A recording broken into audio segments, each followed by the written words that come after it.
إن الحمد لله نحمده ونستعينه ونستغفره ونعوذ بالله من شرور أنفسنا ومن سيئات أعمالنا من يهده الله فلا مضل له ومن يضلل فلا هادي له وأشهد أن لا إله إلا الله وحده لا شريك له وأشهد أن محمدا عبده ورسوله يا أيها الذين آمنوا اتقوا الله حق تقاته ولا تموتن إلا وأنتم مسلمون أما بعد فإن خير الحديث كتاب الله وأصدق السنن سنن محمد صلى الله عليه وسلم وشر الأمور محدثاتها وكل محدثة بدعة وكل بدعة ضلالة وكل ضلالة في النار أعوذ بالله من الشيطان الرجيم قل هل ننبئكم بالأخسرين أعمالا الذين ضل سعيهم في الحياة الدنيا وهم يحسبون أنهم يحسنون صنعا. പ്രിയമുള്ള സഹോദരി സഹോദരന്മാരെ, ഈ വാക്കുകൾ ശ്രദ്ധിക്കുന്ന നല്ലവരായ ശ്രോതാക്കളെ, നാട്ടുകാരെ, പരമകാരുണികനും കരുണാനിധിയുമായ ഈ ലോകത്തെ മുഴുവനും സംരക്ഷിച്ചു വളർത്തിക്കൊണ്ടിരിക്കുന്ന റബ്ബ് സുബ്ഹാനഹു വ തആലയുടെ എല്ലാ വിധിവിലക്കുകളും സൂക്ഷിച്ചുകൊണ്ട് അവന്റെ എല്ലാ നിയമനിർദ്ദേശങ്ങളും കഴിവിൻപടി പാലിച്ചുകൊണ്ട് ജീവിതത്തിലുടനീളം തഖ്വ കൈവിടാതെ ജീവിക്കാൻ ശ്രമിക്കണേ എന്ന് പ്രത്യേകം ഓർമ്മപ്പെടുത്തുകയാണ്.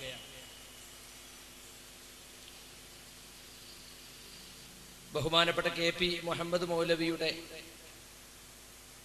സ്മരണകൾ തങ്ങി നിൽക്കുന്ന ഈ പ്രദേശത്ത്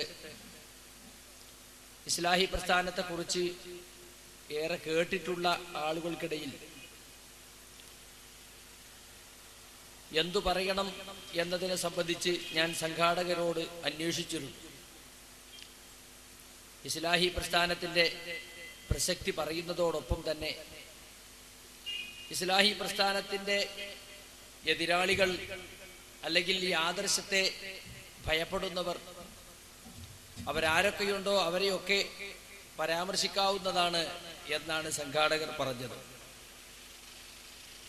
വാസ്തവത്തിൽ ഇസ്ലാഹി പ്രസ്ഥാനം എന്താണ് ലക്ഷ്യം വെക്കുന്നതെന്നോ ഇസ്ലാഹി പ്രസ്ഥാനത്തിന്റെ ഉദ്ദേശം എന്താണെന്നോ അറിയാത്ത കുറച്ചാളുകളെങ്കിലും എല്ലാ പ്രദേശങ്ങളിലും ഉണ്ടായിക്കൂടായികയില്ല. പ്രസ്ഥാനത്തെക്കുറിച്ച് അവർ കേട്ടിട്ടുണ്ട്, പ്രസംഗം കേട്ടിട്ടുണ്ടാവും ചിലപ്പോൾ. പക്ഷെ യഥാർത്ഥത്തിൽ ഇസ്ലാഹി പ്രസ്ഥാനത്തിന്റെ ലക്ഷ്യം എന്താണെന്ന് അവർ വേണ്ടതുപോലെ മനസ്സിലാക്കിയിട്ടില്ല എന്ന് തോന്നിപ്പോകാറുണ്ട് പലപ്പോഴും. 1400 കൊല്ലം മുമ്പ് റസൂലും സഹാബത്തും ജീവിച്ച ഇസ്ലാം ഏതോ ആ ഇസ്ലാം ഈ നാട്ടിൽ നടപ്പിലാക്കുകയാണ് ഇസ്ലാഹി പ്രസ്ഥാനത്തിന്റെ ദൗത്യം എന്ന സത്യം പലപ്പോഴും ഈ പ്രസ്ഥാനത്തിന്റെ പുറത്തുള്ളവർ വേണ്ടതുപോലെ മനസ്സിലാക്കിയിട്ടില്ല. അവർക്കും അവരുടെ ഉപ്പാപ്പമാർക്കും അല്ലെങ്കിൽ ഒന്നോ രണ്ടോ തലമുറക്കപ്പുറമുള്ള ആളുകൾക്കും കേട്ടു പരിചയമില്ലാത്തതോ അല്ലെങ്കിൽ പറഞ്ഞു പരിചയിച്ചിട്ടില്ലാത്തതോ ആയ കുറെ പുതിയ കാര്യങ്ങൾ പറയുന്ന ഒരു കൂട്ടർ എന്നു മാത്രമാണ് ചിലപ്പോഴൊക്കെ എതിരാളികൾ ഈ പ്രസ്ഥാനത്തെ പരിചയപ്പെടുത്താറുള്ളത്. എന്നാൽ വളരെ പഴമയിലേക്ക് തിരിച്ചു വിളിക്കുന്ന 14 നൂറ്റാണ്ടപ്പുറത്തുള്ള സമൂഹത്തെ ഇവിടെ ഇനിയും ഉണ്ടാക്കണം. അന്ന് ഏതൊരാദർശമായിരുന്നു മുസ്ലിമീങ്ങൾ സ്വീകരിക്കുന്നത് ആ ആദർശമാകണം ഇന്നത്തെ മുസ്ലിമീങ്ങളും സ്വീകരിക്കുന്നത് എന്നു ആവശ്യപ്പെടുകയും ആഹ്വാനം ചെയ്യുകയും ചെയ്യുന്ന ഒരേ ഒരു പ്രസ്ഥാനം ഇന്ന് കേരളത്തിലുണ്ടെങ്കിൽ അത് ഇസ്ലാഹി പ്രസ്ഥാനം മാത്രമാണ്. ഇസ്ലാഹി എന്ന് പറയുന്നത് തന്നെ ഇല്ലാത്ത ഒന്നിനെ ഉണ്ടാക്കലല്ല, ഉള്ളതിൽ കയറിക്കൂടിയ ന്യൂനതകൾ പരിഹരിക്കലാണ്. ചില ആളുകൾ ചോദിക്കും, ഇസ്ലാമിൽ ഇവിടെ ഇസ്ലാഹിന്റെ ആവശ്യം എന്താണ്? ഇവിടെ ഒന്നും കടന്നുകൂടിയിട്ടില്ലല്ലോ, ഇവിടെ റിപ്പയർ ചെയ്യാൻ കേടുവന്നിട്ടില്ലല്ലോ, വൈകല്യങ്ങൾ തീർക്കാൻ ഒന്നും വികലമായിട്ടില്ലല്ലോ എന്നിങ്ങനെ ചില ആളുകൾ പറയാറുണ്ട്. വാസ്തവത്തിൽ പരിശുദ്ധ ഖുർആനും തിരുസുന്നത്തുമാണ് ഇസ്ലാമിന്റെ പ്രമാണമെന്ന് മനസ്സിലാക്കിയ ഒരാളെ സംബന്ധിച്ചിടത്തോളം ആ പ്രമാണങ്ങളുടെ വെളിച്ചത്തിൽ നിലവിലുള്ള മുസ്ലിം സമൂഹത്തെ പരിശോധിക്കുമ്പോഴാണ് വാസ്തവത്തിൽ പലതും ഇവിടെ റിപ്പയർ ചെയ്യേണ്ടി വന്നിരിക്കുന്നു, പലതും ഇവിടെ കടത്തിക്കൂട്ടപ്പെട്ടിരിക്കുന്നു, പലതും കൂട്ടിക്കലർത്തപ്പെട്ടിരിക്കുന്നു എന്ന് തിരിച്ചറിയുന്നത്. ആ തിരിച്ചറിവിൽ നിന്നാണ് യഥാർത്ഥത്തിൽ ഒരാൾ മുജാഹിദായി മാറുന്നത്. മുഹമ്മദ് മുസ്തഫ സല്ലല്ലാഹു അലൈഹി വസല്ലമയും അവിടുത്തെ കൂടെ ജീവിച്ച സഹവസിച്ച സഹാബത്തും റളിയല്ലാഹു അൻഹും അവർ കാണിച്ചു തന്ന ദീനിൽ നിന്നും ഇന്നത്തെ മുസ്ലിം സമൂഹം ഒരുപാട് പിന്നോട്ട് പോയിട്ടുണ്ട്. പല കാര്യങ്ങളിലും പേര് മാത്രമാണ് ഇന്ന് ബാക്കി നിൽക്കുന്നത്. ആചാരങ്ങളിലും സ്വഭാവങ്ങളിലും എന്തിനധികം വിശ്വാസ കർമ്മങ്ങളിൽ വരെ ഗുരുതരമായ മാറ്റങ്ങൾ സ്വഹാബികളുടെ ജീവിതവുമായി ഇന്നത്തെ മുസ്ലിമീങ്ങളെ തട്ടിച്ചു നോക്കിയാൽ നമുക്ക് കണ്ടെത്താൻ കഴിയും. അത് കണ്ടെത്തി യഥാർത്ഥ ഇസ്ലാമിലേക്ക്, പ്രമാണങ്ങൾ വരച്ചു കാണിക്കുന്ന ഇസ്ലാമിലേക്ക് നിലവിലുള്ള മുസ്ലിം സമൂഹത്തോട് തിരിഞ്ഞു നടക്കണമെന്ന് ആവശ്യപ്പെടുകയാണ് ഇവിടെ ഇസ്ലാഹി എന്നതുകൊണ്ട് ഞങ്ങൾ ഉദ്ദേശിക്കുന്നത്. ബദ അൽ ഇസ്ലാമു ഗരീബൻ വസയഊദു കമാ ബദ ഫതൂബാ ലിൽ ഗുറബാ. ഇസ്ലാം പ്രത്യക്ഷപ്പെട്ടത് അപരിചിതനെ പോലെയായിരുന്നു. 1400 കൊല്ലം മുമ്പ് റസൂലുള്ളാഹി സ്വല്ലല്ലാഹു അലൈഹി വസല്ലം ഈ സന്ദേശവുമായി വന്നപ്പോ ആളുകൾക്ക് ഇസ്ലാമിനെ കുറിച്ച് പരിചയക്കുറവ്. ഇതേതൊരു പുതിയ മതം, ഞങ്ങൾ കേട്ടിട്ടില്ലല്ലോ, ഞങ്ങളെ ഉപ്പാപ്പമാര് കേട്ടിട്ടില്ലല്ലോ. പക്ഷേ 23 കൊല്ലത്തെ അക്ഷീണമായ പ്രബോധന പ്രവർത്തനങ്ങൾ കൊണ്ട് അള്ളാഹുവിന്റെ റസൂൽ സല്ലല്ലാഹു അലൈഹി വസല്ലമക്ക് ആ അറേബ്യയിൽ മാത്രമല്ല പരിസരങ്ങളിലൊക്കെ ഇസ്ലാമിനെ എത്തിക്കുവാൻ സാധിച്ചു എന്നതാണ് വാസ്തവം. 23 കൊല്ലം കൊണ്ട് മക്ക വിജയത്തിന് ശേഷമുണ്ടായ റസൂലുള്ളാഹി സ്വല്ലല്ലാഹു അലൈഹി വസല്ലമക്ക് ഉണ്ടായ അനുഭവം ഖുർആനിൽ തന്നെ കാണാം. ആളുകൾ ഇങ്ങനെ കൂട്ടം കൂട്ടമായി ഇസ്ലാമിലേക്ക് കടന്നു വരുന്നത് കൺകുളിർക്ക കണ്ടുകൊണ്ടാണ് അള്ളാഹുവിന്റെ റസൂൽ സല്ലല്ലാഹു അലൈഹി വസല്ലം ഈ ദുനിയാവിനോട് വിടവാങ്ങിയത്. അങ്ങനെ ഇസ്ലാം അറിയപ്പെട്ടു, ഇസ്ലാമിക കാര്യങ്ങൾ ജനങ്ങൾക്കിടയിൽ ശ്രുതിപ്പെട്ടു. പക്ഷേ റസൂലുള്ളാഹി പറയുന്നു, കാലങ്ങൾ ഏറെ കഴിയുമ്പോൾ ഇനി ആ പഴയ അപരിചിതാവസ്ഥ, ജനങ്ങൾക്ക് പരിചയക്കുറവുള്ള സ്ഥിതിവിശേഷം ഇനിയും സമൂഹത്തിൽ ആവർത്തിച്ചു വരും. ഫതൂബാലിൽ ഖുറബാ. അപ്പോൾ അപരിചിതരായി ആ ഇസ്ലാമിനെ കയ്യേൽക്കുന്ന അല്പം ആളുകൾ ഉണ്ടാകും. അവർക്ക് അഭിനന്ദനങ്ങൾ, അല്ലെങ്കിൽ അവർക്ക് സ്വർഗം എന്ന് പരിശുദ്ധ ഹദീസിലൂടെ നബി സല്ലല്ലാഹു അലൈഹി വസല്ലം നമ്മളെ പഠിപ്പിക്കുകയാണ്. അപ്പൊ നബി സല്ലല്ലാഹു അലൈഹി വസല്ലം സ്വർഗം വാഗ്ദാനം ചെയ്തിട്ടുള്ളത് ഇസ്ലാമിൽ നിന്ന് ജനങ്ങൾ അകന്നു പോകുമ്പോൾ, യഥാർത്ഥ ഇസ്ലാമിനെ കുറിച്ച് പറയുമ്പോൾ പരിചയക്കുറവ് കാണിക്കുന്ന ഒരു കാലഘട്ടത്തിൽ ഖുർബത്തുൽ ഇസ്ലാം, ഇസ്ലാമിനെ കുറിച്ച് അപരിചിതത്വം നിലനിൽക്കുന്ന കാലത്ത് ഇസ്ലാമിനെ കയ്യേൽക്കുന്ന കുറച്ച് മനുഷ്യന്മാർ. മറ്റൊരു ഹദീസിൽ അവരെ പരിചയപ്പെടുത്തിയത് ഉനാസുൻ സ്വാലിഹൂന ഫീ ഉനാസി സുഇൻ കസീർ മൻ യഅസിഹിം അക്തറു മിമ്മൻ യുതിഉഹും.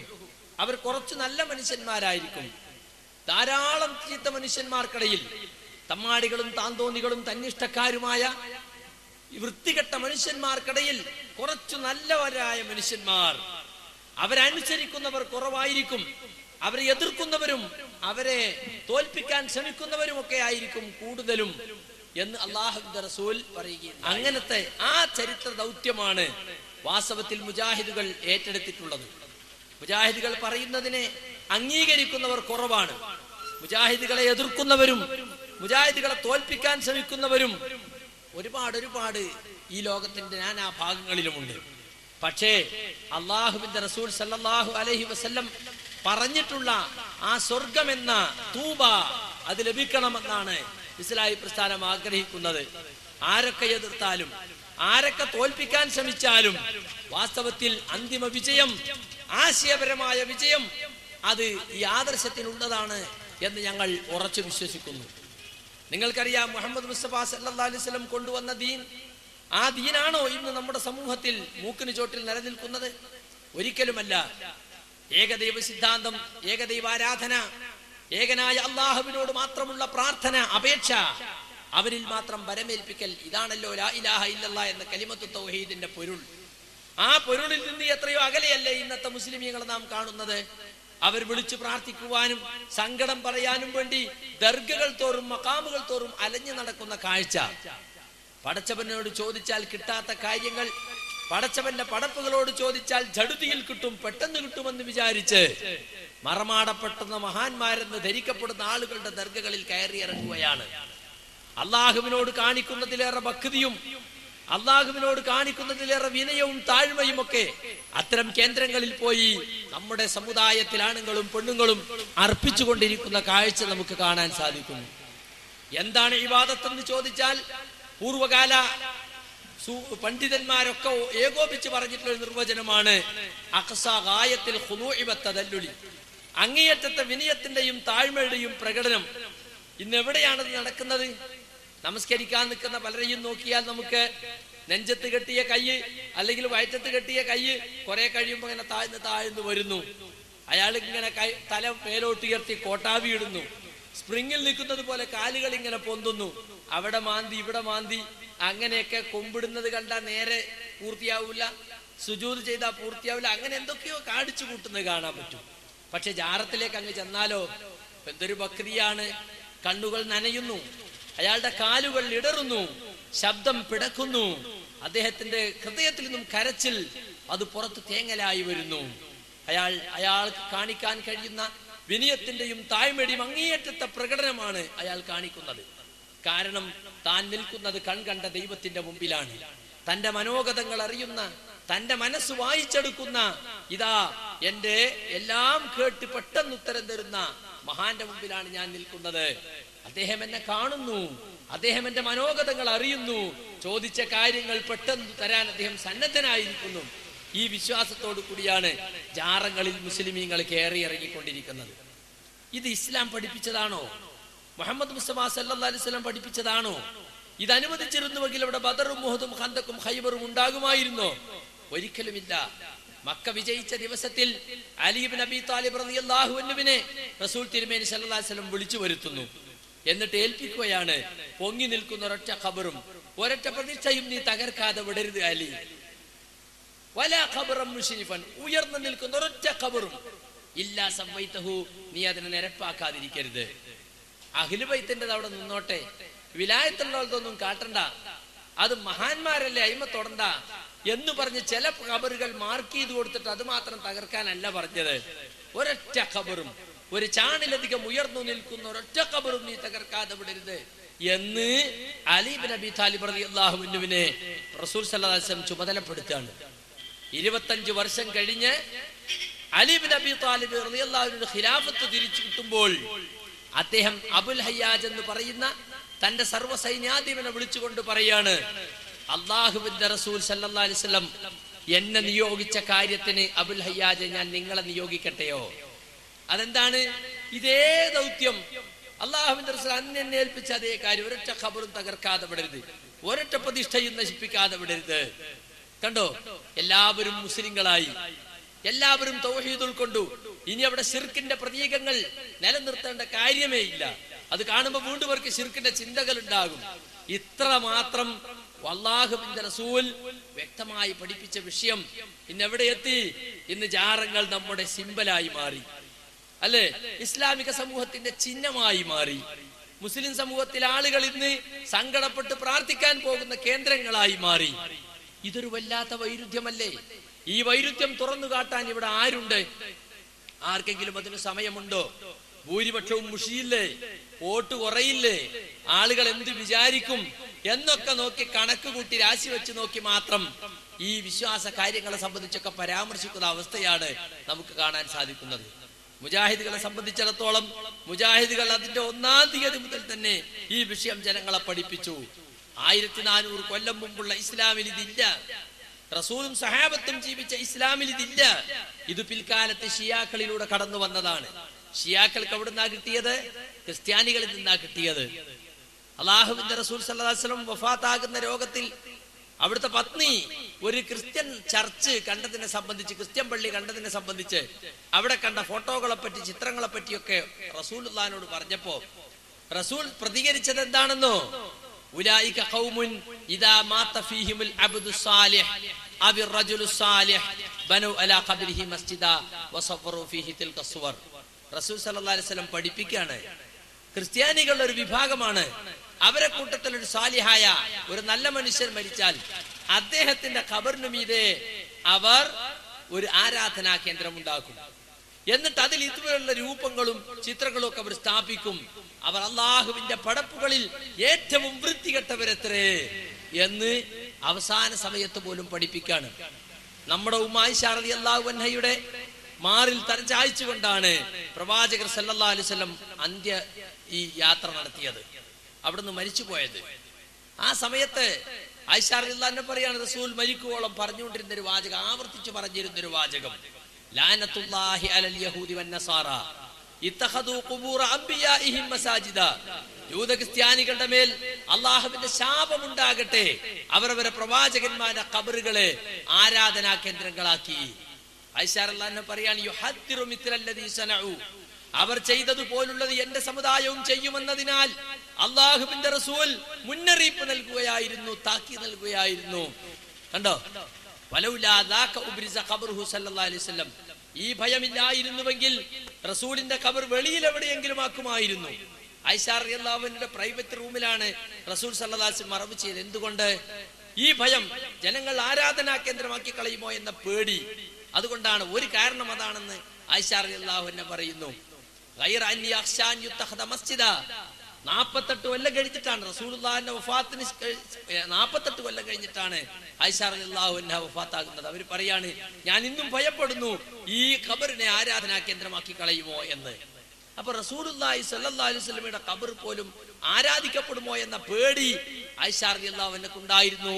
അതുകൊണ്ടാണ് പ്രൈവറ്റ് റൂമിൽ, അടച്ചിട്ട റൂമിൽ അവിടുത്തെ മറമാടാനുണ്ടായ കാരണമെന്ന് അവിടുന്ന് പഠിപ്പിക്കാണ്. പ്രവാചകന്മാരെ ഖബറുകളെ കെട്ടിയെ പൊന്തിച്ച് ആരാധനാ കേന്ദ്രമാക്കാനല്ല മാതൃക കാണിച്ചത്. അങ്ങനെ ചെയ്യുന്നവരെ ശപിക്കാനാണ് ഇസ്ലാം നമുക്ക് മാതൃക കാണിച്ചു തന്നിട്ടുള്ളത്. ഇത് നമ്മുടെ സമൂഹത്തിൽ എത്ര പേർക്കറിയാം? ഇസ്ലാമിന്റെ ചിഹ്നമായി വാഴ്ത്തി പറയുന്ന ജാറത്തിന്റെ സ്ഥിതിയാണിത്.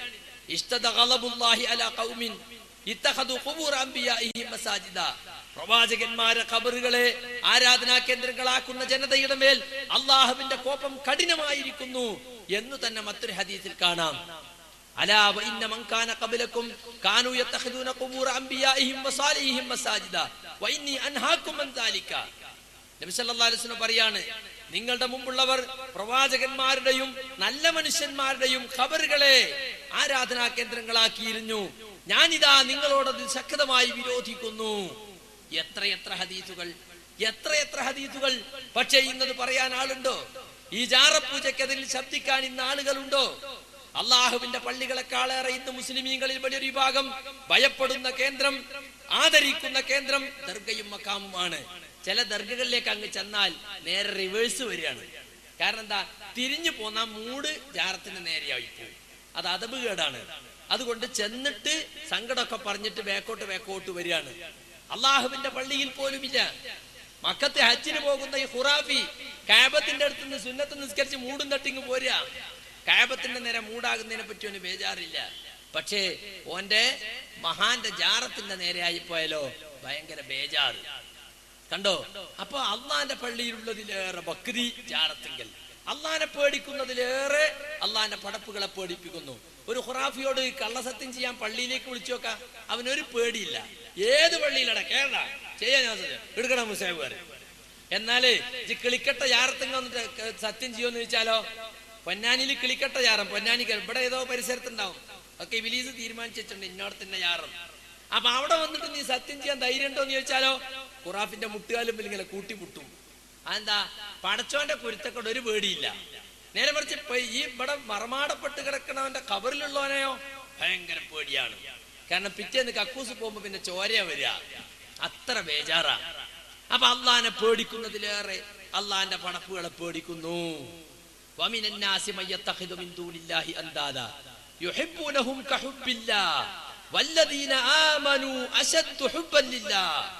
മനുഷ്യന്മാരിൽ ചില ആളുകളുണ്ട്, അവർ അള്ളാഹ്ക്ക് പുറമെ ചില സമന്മാരെ സ്വീകരിക്കുന്നു. എന്നിട്ടോ അള്ളാഹിനെ സ്നേഹിക്കുന്നത് പോലെ അവരെ സ്നേഹിക്കുന്നു, അല്ലെങ്കിൽ അള്ളാഹുവിനെ സ്നേഹിക്കുന്നതിലധികം അവരെ സ്നേഹിക്കുന്നു. ഇവിടെ അള്ളാഹിനെ പേടിക്കുന്നതിലേറെ അവരെ പേടിക്കുന്നു. അള്ളാഹിന്റെ കുരുത്തക്കേടിലേറെ ഔലിയാക്കന്മാരെ കുരുത്തക്കേടിനെ ഭയപ്പെടുന്നു. നോക്കണം നിങ്ങള്, ഇബാദത്ത് മാറിപ്പോയില്ലേ? ലാ ഇലാഹ ഇല്ലല്ലാഹ് എന്ന ഇസ്ലാമിന്റെ അടിസ്ഥാന തത്വത്തിനു തന്നെ ഇവിടെ ഭംഗം സംഭവിച്ചില്ലേ? അത് പറയാനാണ് ഇസ്ലാഹി പ്രസ്ഥാനം ഇവിടെ പ്രവർത്തിച്ചു കൊണ്ടിരിക്കുന്നത്. ജനങ്ങളെ, നിങ്ങളുടെ ലാ ഇലാഹ ഇല്ലല്ലാഹ് തകരാറിലായിട്ടുണ്ട്. അല്ലാഹുവല്ലാതെ ആരാധനക്കർഹനില്ല എന്ന് നാവ് കൊണ്ട് വെളിച്ചമാക്കി തെളിച്ചമാക്കി മദ്രസയിൽ വെച്ച് പറഞ്ഞത് കൊണ്ടായില്ല. അതിനനുസൃതമായിരിക്കണം നമ്മുടെ ജീവിതം, നമ്മുടെ പ്രാർത്ഥനയും, നമ്മുടെ നേർച്ചയും, നമ്മുടെ സത്യം ചെയ്യലും, നമ്മുടെ തവക്കുലും വരമേൽപ്പിക്കലും, നമ്മുടെ ഭയവും കണ്ടോ, അതുപോലെ തന്നെ നമ്മുടെ പ്രതീക്ഷയും ഒക്കെ അള്ളാഹുവിൽ മാത്രമായിരിക്കണം. അതാണ് തൗഹീദിന്റെ സമ്പൂർണത, അതാണ് ലാ ഇലാഹ ഇല്ലല്ലാഹയുടെ താല്പര്യം. അത് പഠിപ്പിക്കണം. അതാണ് ഇസ്ലാഹി പ്രസ്ഥാനം ഇവിടെ പ്രധാനമായും ഉദ്ദേശിക്കുന്നത്. അതുപോലെ തന്നെ കലിമയുടെ രണ്ടാമത്തെ ഭാഗം മുഹമ്മദുർ റസൂലുള്ളാഹ്, അല്ലാഹുവിന്റെ റസൂൽ മുഹമ്മദ് മുസ്തഫ സല്ലല്ലാഹു അലൈഹി വസല്ലം, അദ്ദേഹം അള്ളാഹുവിന്റെ ദൂതരാകുന്നു എന്ന് ഞാൻ സാക്ഷ്യപ്പെടുത്തുന്നു. എന്താണ് ഇത് രണ്ടും തമ്മിലുള്ള ബന്ധം? ലോകത്ത് വല്ല നിലക്കും ഇലാഹാകാൻ, ആരാധ്യനാകാൻ അർഹതയും അവകാശവും ഉണ്ടായിരുന്നെങ്കിൽ അതാകേണ്ടിയിരുന്നത് മുഹമ്മദ് മുസ്തഫ സല്ലല്ലാഹു അലൈഹി വസല്ലമയാണ്. എന്നാൽ അദ്ദേഹം ഇലാഹല്ല, ഇലാഹിയത്തിന്റെ യാതൊരു അംശവും അദ്ദേഹത്തിനില്ല. പിന്നെയോ അദ്ദേഹത്തിന്റെ നിലപാട് എന്താണ്? റസൂലുള്ളാഹ്, അള്ളാഹുവിന്റെ ദൂതർ, അള്ളാഹുവിന്റെ സന്ദേശം ജനങ്ങൾക്ക് എത്തിച്ചു കൊടുക്കുന്ന ദൂതർ മാത്രമാകുന്നു അദ്ദേഹം. അദ്ദേഹത്തോട് പ്രാർത്ഥിക്കാൻ പാടില്ല, അദ്ദേഹത്തിന് മറഞ്ഞ കാര്യങ്ങൾ അറിഞ്ഞുകൂടാ, അള്ളാഹ് അറിയിച്ചു കൊടുത്തതല്ലാത്തൊരു കാര്യം അദ്ദേഹത്തിന് അറിഞ്ഞുകൂടാ. അദ്ദേഹത്തോട് നിങ്ങൾ പ്രാർത്ഥിച്ചിട്ട് കാര്യമില്ല.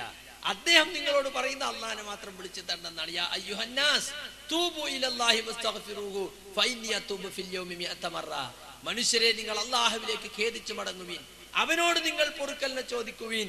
ഞാൻ തന്നെ ഒരു ദിവസം 100ഓളം തവണ അള്ളാഹുവിലേക്ക് ഖേദിച്ചു മടങ്ങുന്നുവെന്ന് മുഹമ്മദ് മുസ്തഫ സല്ലല്ലാഹു അലൈഹി വസല്ലം പഠിപ്പിക്കുകയാണ്. അപ്പൊ പാപം പൊറുക്കുക എന്നത് അള്ളാഹുവിന്റെ മാത്രം അവകാശത്തിൽപ്പെട്ടതാണ്. കുറ്റങ്ങൾ മാപ്പാക്കുക എന്നത് റബ്ബിന്റെ മാത്രം അധികാരത്തിൽപ്പെട്ടതാണ്. അതൊരിക്കലും അഷ്റഫുൽ ബശറായ ലോകത്തെ ഏറ്റവും ഉത്തമരിൽ നിന്ന് മുസ്ലിമീങ്ങൾ ഒന്നടങ്കം വിശ്വസിക്കുന്ന മുഹമ്മദ് മുസ്തഫ സല്ലല്ലാഹു അലൈഹി വസല്ലം അദ്ദേഹത്തിന് പോലും അവകാശമില്ല. സ്വന്തം മക്കളുടെ പാപം പൊറുക്കാൻ പോലും അവകാശമില്ല.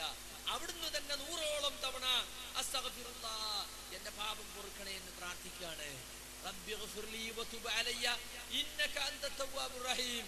എന്റെ പാപം പൊറുക്കണേ, എന്റെ മടക്കം സ്വീകരിക്കണേ, നീ പാപമോചനം സ്വീകരിക്കുന്ന കരുണാനിധിയല്ലോ എന്ന് ഓരോ സദസ്സിലും 100ഓളം തവണ റസൂലുള്ളാഹി സ്വല്ലല്ലാഹു അലൈഹി വസല്ലം പറയുന്നത് ഞങ്ങൾ സ്വഹാബത്ത് എണ്ണിക്കണക്കാക്കാറുണ്ടായിരുന്നുവെന്ന് അനസ് റളിയല്ലാഹു അൻഹു റിപ്പോർട്ട് ചെയ്ത ഹദീസിൽ കാണാം. അപ്പോ അള്ളാഹുവിനോട് മാത്രം പ്രാർത്ഥിക്കണം, അവനോട് മാത്രം സങ്കടം പറയണമെന്ന് പഠിപ്പിച്ചു. അതാണ് ഷഹാദത്തിന്റെ രണ്ടാമത്തെ പാദവും ആദ്യപാദവും തമ്മിലുള്ള ബന്ധം. ലാ ഇലാഹ ഇല്ലല്ലാഹ്ക്കൊപ്പം മുഹമ്മദ് റസൂലുള്ളാഹി കൂടി വിശ്വസിക്കണം. മുഹമ്മദ് മുസ്തഫ സല്ലല്ലാഹു അലൈഹി വസല്ലം ദൈവമല്ല, ദൈവത്തിന്റെ അവതാരമല്ല എന്ന് പഠിപ്പിക്കാണ്. അദ്ദേഹത്തിൽ ഇലാഹിയത്തിന്റെ യാതൊരു അംശവുമില്ല.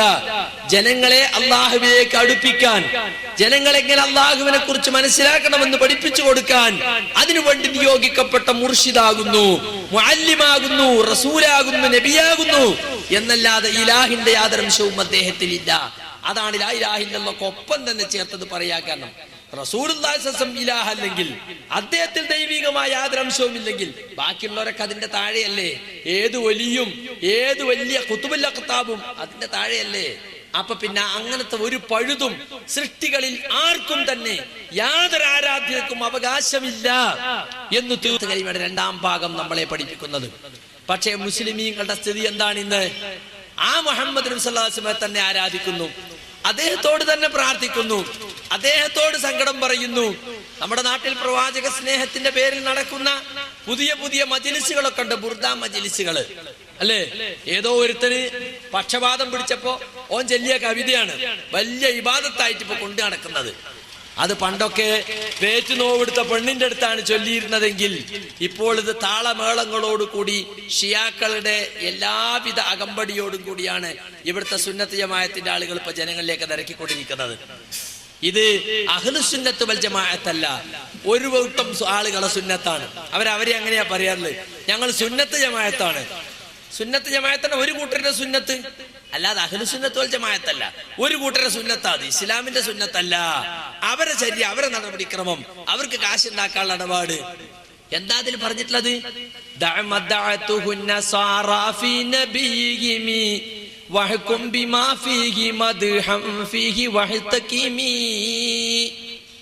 റസൂലുള്ളാഹി സ്വല്ലല്ലാഹു അലൈഹി വസല്ലമയെ കുറിച്ച് ക്രിസ്ത്യാനികൾ അവരുടെ നബിയെ കുറിച്ച് പറഞ്ഞ വാക്ക് നീ പറയരുത്. അതെന്താ?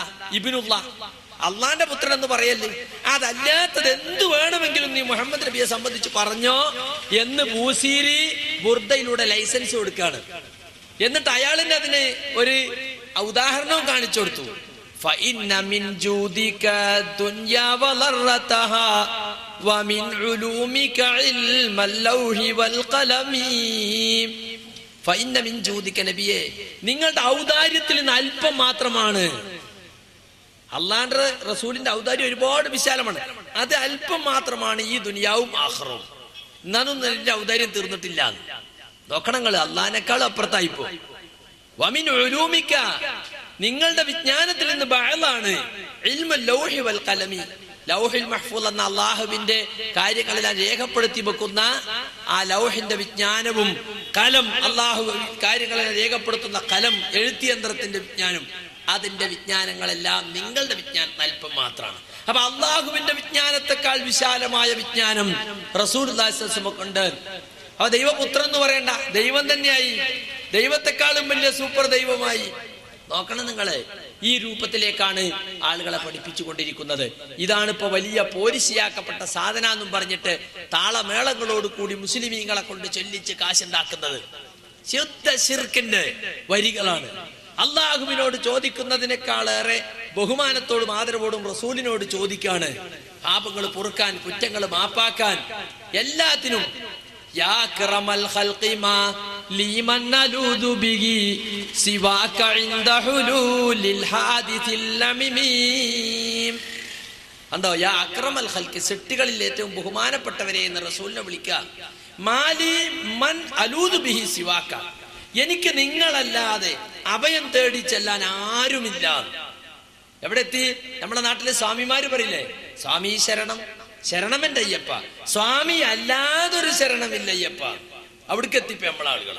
റസൂലെ, എങ്ങളല്ലാതെ എനിക്ക് ആരും ഞാൻ അഭയം തേടി ചെല്ലാൻ അല്ലേം കൂടി ഇല്ല. മാലിമൻ അലൂദ് ബിഹി സിവാക ഇൻദ ഹുലൂലിൽ ഹാദിസിൽ ആമിമി. വ്യാപകമായ ആപത്തുകൾ പടർന്നു പിടിക്കുന്ന, ആപത്തുകൾ ഇറങ്ങുന്ന സമയത്ത് നോക്കണം നിങ്ങള്, ഈ രീതിയിൽ അള്ളാഹുവിന്റെ റസൂലിനെ അള്ളാഹുവിന്റെ സ്ഥാനത്തേക്ക് ഉയർത്തിക്കൊണ്ട് അള്ളാഹിനോട് ചോദിക്കുന്ന കാര്യങ്ങൾ അള്ളാഹുവിന്റെ റസൂലിനോട് ചോദിക്കുന്ന അവസ്ഥ മുസ്ലിമീങ്ങളിലെത്തി. ഈ പറയുന്ന കൂട്ടർക്ക് വലിയ വലിയ പള്ളികളും വലിയ വലിയ പൈസയും വലിയ സ്വാധീനമൊക്കെ ഉണ്ടായി, രാഷ്ട്രീയ സ്വാധീനം ഉണ്ടായി. എന്നാലെന്താ, ചില ആളുകൾ അതാ പറയലേ, നിങ്ങൾ എത്ര പറഞ്ഞിട്ടെന്താ, ഓരോ പള്ളിന്റെ വലിപ്പം കണ്ടില്ലേ, ഓരോ കുബ്ബന്റെ വലിപ്പം കണ്ടില്ലേ, ഓരോ മൂല്യമാര് പോണ കാറ് കണ്ടില്ലേ. ഫിറഔന് ഇതിലും വലുത് എന്തൊക്കെ ഉണ്ടായിരുന്നു, ബനക്കാളും വലിയ ഫിറഔനായിരുന്നു അല്ലേ. എന്നിട്ട് ഞങ്ങള് മൂസ നബി പേടിച്ചിട്ടുണ്ടോ? ഹാറൂൻ നബി പേടിച്ചിട്ടുണ്ടോ? പേടിച്ചിട്ടില്ല. അതുകൊണ്ട് മുജാഹിദുകൾ അങ്ങനെ കാറിന്റെ വലിപ്പോ പള്ളിന്റെ ഹുബ്ബ കണ്ടിട്ടോ ആളെ പെരുപ്പം കണ്ടിട്ടോ ഇബ്ലീസിന്റെ കൂടെ ജഹന്നമിനൽ ജിന്നത്തി വന്നാസി, നരകം നടക്കുന്ന അള്ളാഹ് പറഞ്ഞാലേ, നടക്കാൻ മാത്രം ആള് വേണ്ടതിലേക്ക്. അതിനെ സംബന്ധിച്ച് ഓൻ പ്രവർത്തിച്ചുകൊണ്ടിരിക്കും, അവന്റെ അനുയായികൾ വർദ്ധിച്ചുകൊണ്ടിരിക്കും. പക്ഷെ ഒരിക്കലും തന്നെ തൗഹീദിന്റെ ആളുകൾ ഞെട്ടൂല. ആ കുറച്ച് മനുഷ്യന്മാർ, കൂടുതൽ വൃത്തികെട്ട മനുഷ്യന്മാർക്കിടെ കുറച്ച് മനുഷ്യന്മാർ എന്ന് റസൂലുള്ളാഹി സ്വല്ലല്ലാഹു അലൈഹി വസല്ലം പറഞ്ഞില്ലേ, അക്കൂട്ടത്തിൽ ഉൾപ്പെടാനാ ഞങ്ങൾ ആഗ്രഹിക്കുന്നത്. അവരെ എതിർക്കുന്നവരും അവരെ തോൽപ്പിക്കാൻ ശ്രമിക്കുന്നവരും അധികമായിരിക്കും. ആയിക്കോട്ടെ, ആ കൂട്ടത്തിലാണ് ഞങ്ങൾ ഉൾപ്പെടാൻ ആഗ്രഹിക്കുന്നത്. ഈ പച്ചയായ ശിർക്ക്, അതിനെ ന്യായീകരിക്കാൻ വേണ്ടി അതിനുവേണ്ടി കോളേജ് നടത്തുക, അതിനുവേണ്ടി സ്ഥാപനം നടത്തുക, അതിനുവേണ്ടി ദർസ് നടത്തുക, അതിനുവേണ്ടി സ്കൂൾ നടത്തുക, അതിനുവേണ്ടി പത്രം നടത്തി ശിർക്ക് സ്ഥാപിക്കാൻ വേണ്ടിയിട്ട്, ആ ശിർക്ക് നാട്ടിൽ പ്രചരിപ്പിക്കാൻ വേണ്ടിയിട്ട് ഇപ്പോ അതെല്ലാം വിട്ടിട്ടിപ്പോ എല്ലാ APEK, ആന, ടൈഗർ എല്ലാം വിട്ടിട്ടിപ്പോ വേറെ കുറെ പുതിയ പുതിയ ത്വരീഖത്തുകൾ ഉണ്ടായിക്കൊണ്ടിരിക്കുക. ഓരോ സ്ഥലത്തും ഓരോ ത്വരീഖത്തുകൾ. പണ്ടൊക്കെ നമ്മുടെ നാട്ടില് റിഫാഇയ്യ, ഖാദിരിയ, ഷാദുലിയ എന്നൊക്കെ പോയിട്ട് പല സുഹ്റവർദിയ, നഖ്ശബന്ദിയ, ചീഷ്തിയ ഇതൊക്കെ ആയിരുന്നു. ഇപ്പോ അതൊക്കെ വേണ്ടത്ര എഴിയും പുളിയും പോരാന്നുള്ള നിലക്ക് കുറച്ചുകൂടി മാറ്റം വന്നു. ആലുന്തറ, കൊടുവള്ളി, വടകര, വേങ്ങാട് ഇങ്ങനെയൊക്കെയാണ്. പിന്നെ ഹൈദരാബാദിയൻ തരീഖത്ത് അല്ലേ, നമ്മളെ നൂർഷാ തരീഖത്ത്, അതിന്റെ ഭാഗമാണ് അത്ര ഇപ്പോ ശിക്വ, പുതിയ തരീഖത്ത്, ശിക്വ തരീഖത്ത് അല്ലേ. അങ്ങനെ പലതരത്തിലുള്ള തരീഖത്തുകളും ഈ മുസ്ലിം സമുദായത്തിൽ ഇപ്പോൾ ചർച്ചയായിക്കൊണ്ടിരിക്കുകയാണ്. ഇപ്പൊ അടുത്ത കാലത്ത് പത്രങ്ങളിൽ തരീഖത്തുകളെ സംബന്ധിച്ച് പല വാർത്തകളും വന്നു. ചെറുപ്പക്കാര് ചില പ്രത്യേക ശൈഖന്മാരുടെ ശിഷ്യത്വം സ്വീകരിച്ചിട്ട് വീട്ടിൽ നിന്നിറങ്ങിയാ പിന്നെ ഓലെപ്പറ്റി വിവരമില്ല. കുറച്ചു ദിവസം കഴിയുമ്പോലെ കാണാതാവുകയാണ്. ബാപ്പാക്കറിഞ്ഞൂടാ, ഉമ്മാക്കറിഞ്ഞൂടാ, ഭാര്യക്കറിഞ്ഞൂടാ, മക്കൾക്കറിഞ്ഞൂടാ, നാട്ടുകാർക്കാർക്കും അറിഞ്ഞൂടാ. പിന്നെ എവിടെയോ മയ്യത്താ കിട്ടുന്നത്. കാശ്മീരിന് മയ്യത്ത് കിട്ടുക, ഹൈദരാബാദിന് മയ്യത്ത് കിട്ടുക, ഡൽഹിന്ന് മയ്യത്ത് കിട്ടുക. അന്വേഷിച്ച് നോക്കുമ്പോ തരീഖത്ത് പോയതാണെന്നാണ്. ഏതാ തരീഖത്തിന്റെ പേരും കൂടി അറിയില്ല. ബാപ്പാനോട് പറയില്ല, ഉമ്മാനോട് പറയില്ല. അങ്ങനത്തെ രഹസ്യങ്ങളാ തരീഖത്തുകാർ കൊണ്ട് നടക്കുന്നത്. കുട്ടികളിങ്ങനെ നന്നാകുക എന്ന് വിചാരിക്കും. നല്ല വെളുത്ത ജുബ്ബയും വെളുത്ത തുണിയും മുണ്ടൊക്കെ കയറ്റി കൊടുത്ത് താടിയൊക്കെ വളർത്തിയൊരു തൊപ്പിയൊക്കെ വെച്ച് ഒരു അറാക്കൊക്കെ കീസിലിട്ട് കുട്ടികളൊക്കെ ഉഷാറായി പോയി നിസ്കാരത്തിനൊക്കെ കൃത്യമായിട്ട് വരുന്നുണ്ടെന്നൊക്കെ വിചാരിക്കും. വാസ്തവത്തിൽ ഇതെല്ലാം അള്ളാഹുവിന്റെ റസൂൽ സല്ലല്ലാഹു അലൈഹി വസല്ലം പഠിപ്പിച്ച വേഷവിധാനം എന്നുള്ള നിലക്കല്ല. ഇത് ഇവരുടെ തരീഖത്തിന്റെ ഒരു പ്രത്യേക രീതിശാസ്ത്രം, അതിന്റെ യൂണിഫോം എന്നുള്ള നിലക്ക. ചില തരീഖത്തിന് മുടി വല്ലോണം വളർത്തുന്നുണ്ട്. ഇപ്പോ മുടി വളർത്തിന്റെ മേലെ തൊപ്പിക്ക് പേരിന് തൊപ്പി. പണ്ടൊക്കെ തല മറക്കാന്നറിയില്ലേ, തലന്റെ കാഭാഗം പോലെ കൊണ്ട് മറിഞ്ഞുണ്ടാവില്ല, മേലൊന്നും ഇങ്ങനെ ഒരു തൊപ്പി ഉടച്ചിട്ടാവും. ഒരു വലിയ മുടിയേറ്റ് ഇങ്ങനെ നടക്കുക. മാത്രല്ല എപ്പോഴും തല ഇങ്ങനെ ആട്ടിക്കൊണ്ടിരിക്കും. അല്ലെ കയ്യിലുണ്ടാകും ഒരു ഡിജിറ്റൽ കൗണ്ടർ, ഒരു എണ്ണുന്ന സാധനം. കിടും കിടുകിടും കിടും അതിൽ കിടക്ക് ഇങ്ങനെ നോക്കും. അങ്ങനെ ഉണ്ടാവും. തസ്ബിമാല ഉണ്ടാവും കയ്യില്. ചില തരീഖത്തേര് ഇപ്പൊ തസ്ബിമാല കഴുത്തിലിടാൻ തുടങ്ങിയിട്ടുണ്ട്. ഇങ്ങനെ പല ജാതി കോലങ്ങളും. ഈ തരീഖത്തുകളെ സംബന്ധിച്ചൊക്കെ ഇപ്പൊ മുസ്ലിമീങ്ങൾ ഇനിയും പഠിക്കേണ്ടി വന്നിരിക്കുന്നു. കാരണം ആളുകൾ ചോദിക്കാൻ തുടങ്ങി, എന്താ ഈ തരീഖത്ത് പറഞ്ഞ സാധനം? ബോംബുണ്ടാക്കാൻ പഠിപ്പിക്കണ കൂട്ടരാ?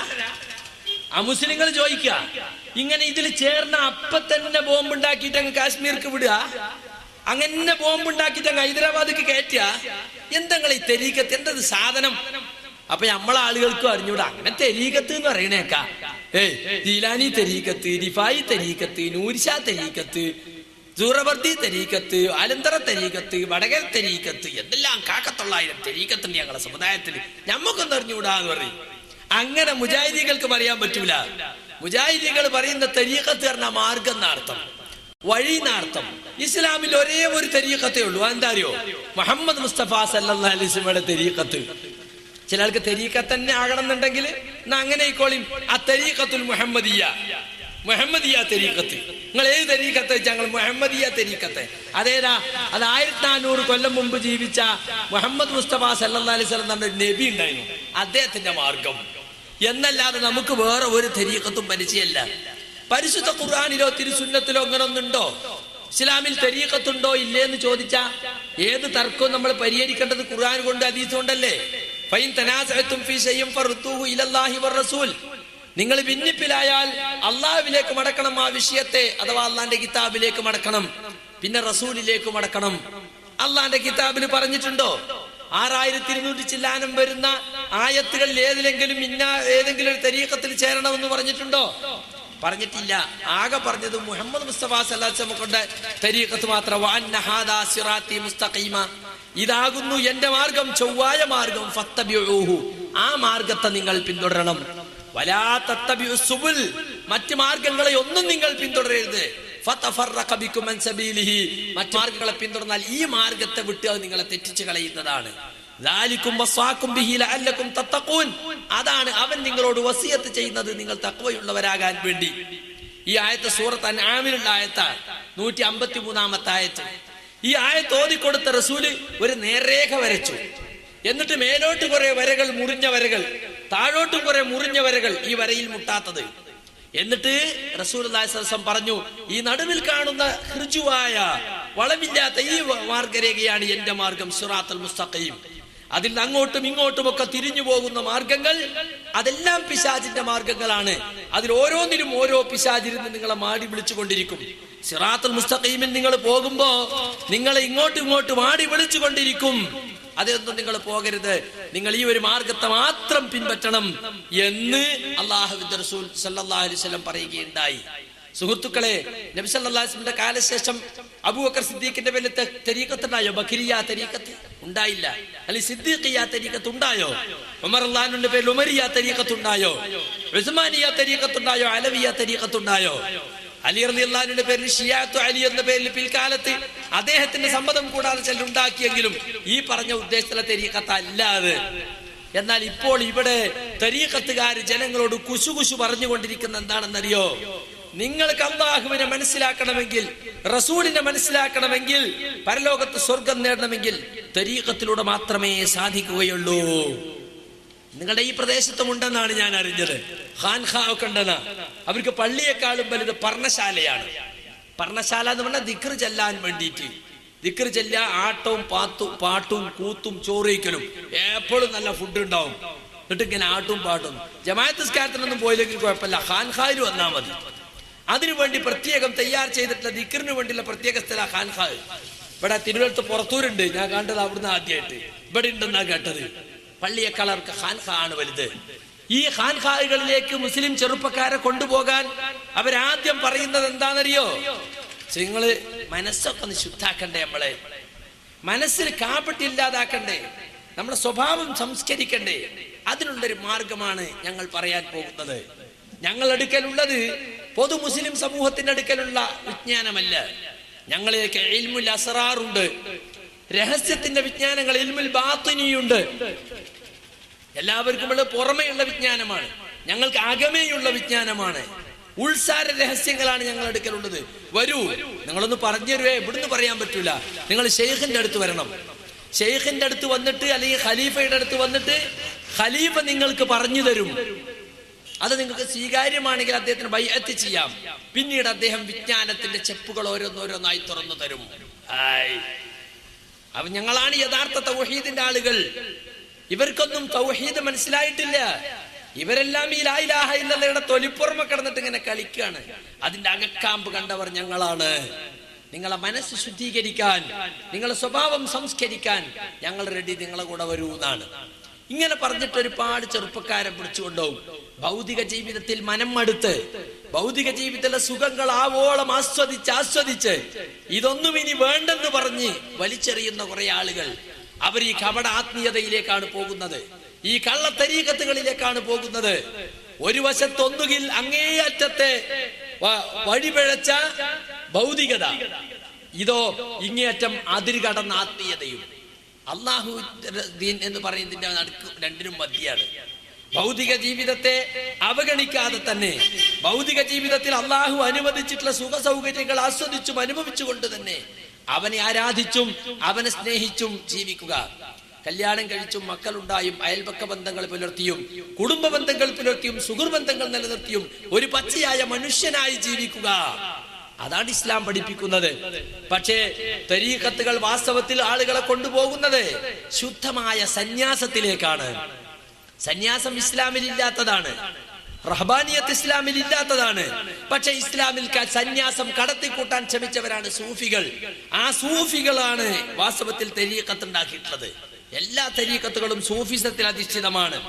ഇസ്ലാമിന്റെ പേരിലുള്ള സന്യാസം, അതാണ് സൂഫിസം. സൂഫിസം എന്താന്ന് ചോദിച്ചാൽ ഞങ്ങൾ അങ്ങനെ പറഞ്ഞാൽ മതി. ഇസ്ലാമിന്റെ പേരിലുള്ള സന്യാസം, സന്യാസത്തിന് ഇസ്ലാമിന്റെ കുപ്പായം ഇട്ട് കൊടുത്തത്. സൂഫി എന്ന് പറഞ്ഞാലോ മുസ്ലിം സന്യാസി എന്ന് പറഞ്ഞു കൊടുത്താൽ മതി. മുസ്ലിം സന്യാസിയാണ് സൂഫി. സന്യസിക്കുക എന്ന് പറഞ്ഞാൽ എന്താ?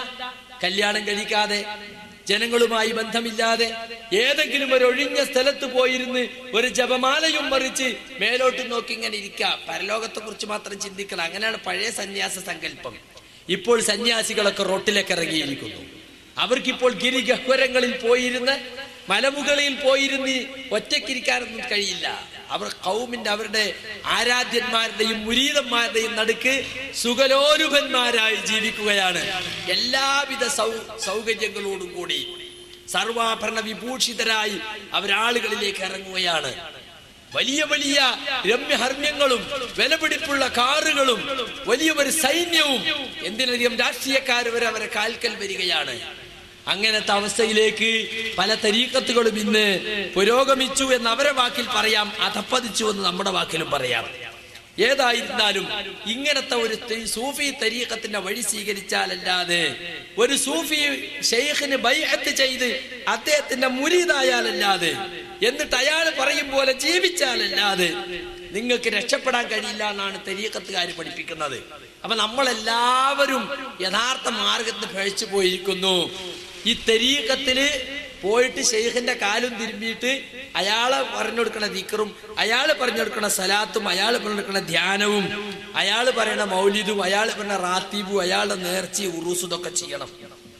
ഇതാണ് എല്ലാ തരീഖത്തുകളുടെയും ലക്ഷ്യം. പേരുകൾ വ്യത്യസ്തമായിരിക്കും, പക്ഷെ ലക്ഷ്യങ്ങളൊക്കെ ഒന്നാണ്. പണ്ടൊക്കെ ഏതെങ്കിലും വിവരം കെട്ട സാധാരണക്കാര് പോയി കുടുങ്ങിയിരുന്ന് ഇതെങ്കിൽ ഇന്നതല്ല. ഇന്ന് പച്ച തലീക്കെട്ടും കെട്ടി അറവാന മുട്ടും മുട്ടി വലിയ ജുബ്ബയിട്ട പഴയ സൂഫികളെ നിങ്ങൾക്ക് ഖലീഫമാരെങ്ങ് കാണാൻ കഴിയില്ല. ഇപ്പൊ നല്ല കോട്ടും പാന്റും സൂട്ടും ഒക്കെ ഇട്ട് അല്ലെ. ഇപ്പൊ ദസൂഖി തെരീക്കത്ത് ഇറങ്ങിയിട്ടുണ്ട്. ഇബ്രാഹിം ദസൂഖിയുടെ പേരിലുള്ള ഈജിപ്ഷ്യൻ ഇറക്കുമതി തെരീക്കത്ത. കക്കാട് പൈസ അതിലേക്കാ പോയത്. ശ്രീമാൻ PDP നേതാവ് മയദനി പോയത് അതിലേക്കാണ്. അത് കൂട്ടും സൂട്ടും തെരീക്കത്ത. ക്ലീൻ ഷെയ്വാണ് അവര് വേഷം. മാത്രമല്ല ഇപ്പോ തെരീക്കത്തിലെ ശൈഖന്മാര് പിടിക്കുന്നത് അങ്ങനത്തെ ആളുകള്, ഡോക്ടർ, എഞ്ചിനീയർ പോലത്തെ ആളുകളൊക്കെ കുറച്ച് സമൂഹത്തിൽ അറിയപ്പെടുന്നവരൊക്കെ പിടിക്കുക. എന്നിട്ട് അവനെ കുറച്ചുകാലം മുരീദായി ഓന്റെ പൈസയൊക്കെ കുറച്ചിങ്ങനെ കിട്ടാൻ തുടങ്ങുമ്പോ വേഗം അവന് ഖിലാഫത്തം കൊടുക്കും. എന്താ ഖിലാഫത്ത്? ഷെയ്ഖിന്റെ അതേ സ്ഥാനത്തേക്ക് ഇവനെ ഉയർത്തുകയാണ്. ഇവന് പിന്നെ മുരീദന്മാരെ സ്വീകരിക്കുക, മുരീദന്മാർക്ക് ദിക്ർ ചൊല്ലിക്കൊടുക്ക, മുരീദന്മാരെ തെരീക്കത്തിൽ ചേർക്കാനൊക്കെ ഉള്ള അവകാശമുള്ള ഖലീഫ. അപ്പൊ ഡോക്ടർമാര്, എഞ്ചിനീയർമാരൊക്കെ പിന്നെ ഖലീഫ ആയി കഴിഞ്ഞാൽ പിന്നെ തെരീക്കത്തുനിന്ന് വിട്ടുപോകൂല. ആ രീതിയിലേക്ക് ഇവർ പോയിക്കൊണ്ടിരിക്കുകയാണ്. ഏക പേരുകളൊക്കെ നൂരിശി ആണെങ്കിലും ഖാദിരി ആണെങ്കിലും ഒക്കെ ഖാദിരിന്റെ ഭാഗമാണ് നൂരിശക്കാരെന്നാ പറയണേ. ഇപ്പൊ നൂരിശന്റെ ഭാഗ ശിക്കുവാന്നാ പറയണേ. ഇതേ ഖാദിരിന്റെ ജീലാന്റെയും ഭാഗമാണെന്ന് ആലുവക്കാര് പറയണത്. ഇവർ തമ്മിൽ ഭയങ്കര തർക്കങ്ങളൊക്കെ നടന്നുകൊണ്ടിരിക്കുന്നുണ്ട്. സമസ്തക്കാര് പറയുന്നു നിങ്ങൾ ഒറിജിനൽ തെരീക്കത്തല്ല, നിങ്ങൾ ഡ്യൂപ്ലിക്കേറ്റ് തെരീക്കത്താണ് അല്ലെ. വളാഞ്ചേരിയൊക്കെ വെച്ച് വലിയ അങ്ങോട്ടും ഇങ്ങോട്ടും ഇവർ തമ്മിൽ കൊമ്പ് കോർത്തിരുന്നു. മലപ്പുറം ജില്ലയുടെ പല ഭാഗത്ത് വെച്ചും കുറെ ഹുദവികൾ പോയപ്പോ ഈക്കക്കാരിളകി, കുറെ സഖാഫികൾ പോയി ആലന്തറയിൽ ചേർന്നപ്പോ ഏപ്പിക്കാരിളകി അല്ലെ. നിങ്ങൾ കേട്ട് കാണും. എന്നിട്ട് അങ്ങോട്ടും ഇങ്ങോട്ടും ആരോപിക്കണത് എന്താ? നിങ്ങൾ ശിയാ വിശ്വാസക്കാരാണെന്ന് ഇവര് സമസ്തക്കാർ അവരാരോപിക്കുന്നു. നിങ്ങൾ ആലുവ തരീക്കത്ത് ഷിയാ വിശ്വാസത്തിലാണ്, വേങ്ങാട്ടത്തുള്ളാന്റെ തരീക്കത്ത് ഷിയാ വിശ്വാസത്തിലാണ്, വടകര മമ്മിന്റെ തരീക്കത്ത് അത് ഷിയാ വിശ്വാസത്തിലാണ്. എങ്കിൽ നിങ്ങളെയൊക്കെ ഉണ്ടല്ലോ ഷിയാ നൂലും കെട്ട്. എന്നിട്ട് ഇപ്പോഴത്തെ സമസ്തക്കാരുടെ പുസ്തകങ്ങളും അവരംഗീകരിക്കുന്ന നേതാക്കന്മാരുടെ പുസ്തകങ്ങളും എടുത്തുകൊണ്ട് ഞങ്ങൾ ഷിയാക്കളാണെങ്കിൽ ആ ഷിയായിസത്തിന്റെ അട്ടിപ്പേറ് നിങ്ങളയിലുമുണ്ട് എന്ന് ഇങ്ങോട്ട് മറുപടി കൊടുക്കുന്ന കാഴ്ച കേരള മുസ്ലിമീങ്ങൾ കണ്ടു. പുറത്തുനിന്ന് നമുക്കെന്ന് മനസ്സിലായി, രണ്ടു കൂട്ടരും ജൂതായിസവും ക്രിസ്ത്യാനിസവും മാറ്റിക്കുറുക്കി ഉണ്ടാക്കിയ ഷിയായിസത്തിന്റെ ആളുകളാണ്. ഇതൊന്നും യഥാർത്ഥത്തിൽ സുഹൃത്തുക്കളെ ഇസ്ലാമിൽ ഉള്ളതല്ല. ജുനൈദുൽ ബഗ്ദാദി എന്ന സൂഫി പറഞ്ഞിട്ടുണ്ട്, അസൂഫിയത്തു അഹ്ലു ബൈത്തിൻ വാഹിദ് ലാ യദ്ഖുലു ഫീഹി ഗൈറുഹും. റിസാലത്തുൽ ഖുശൈരിയ എന്ന പേരിൽ സൂഫികൾക്കിടയിൽ പ്രസിദ്ധമുള്ള റിസാലയാണ്. അതിൽ പറഞ്ഞതാ സൂഫികൾ എല്ലാവരും ഒരേ വീട്ടുകാരാണ്, ഒരേ ആദർശക്കാരാണ്, അതിൽ പുറമാരും പ്രവേശിക്കുകയില്ല.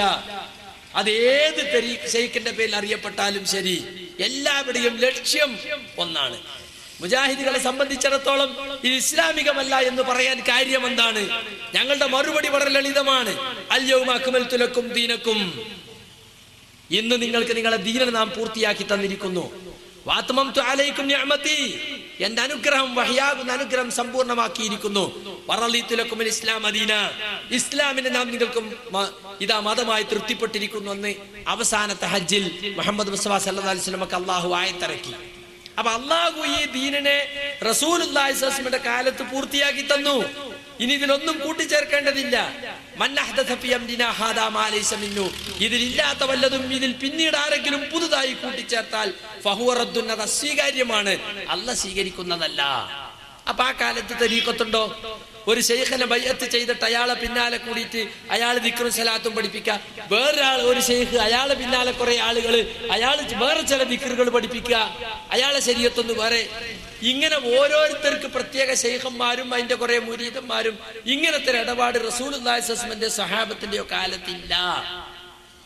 അതുകൊണ്ട് തന്നെ ഇത് കള്ളത്തരീക്കത്തേത് യഥാർത്ഥ തരീക്കത്തേത് എന്ന തർക്കം ഞങ്ങളെ സംബന്ധിച്ചിടത്തോളം പ്രസക്തമേ അല്ല.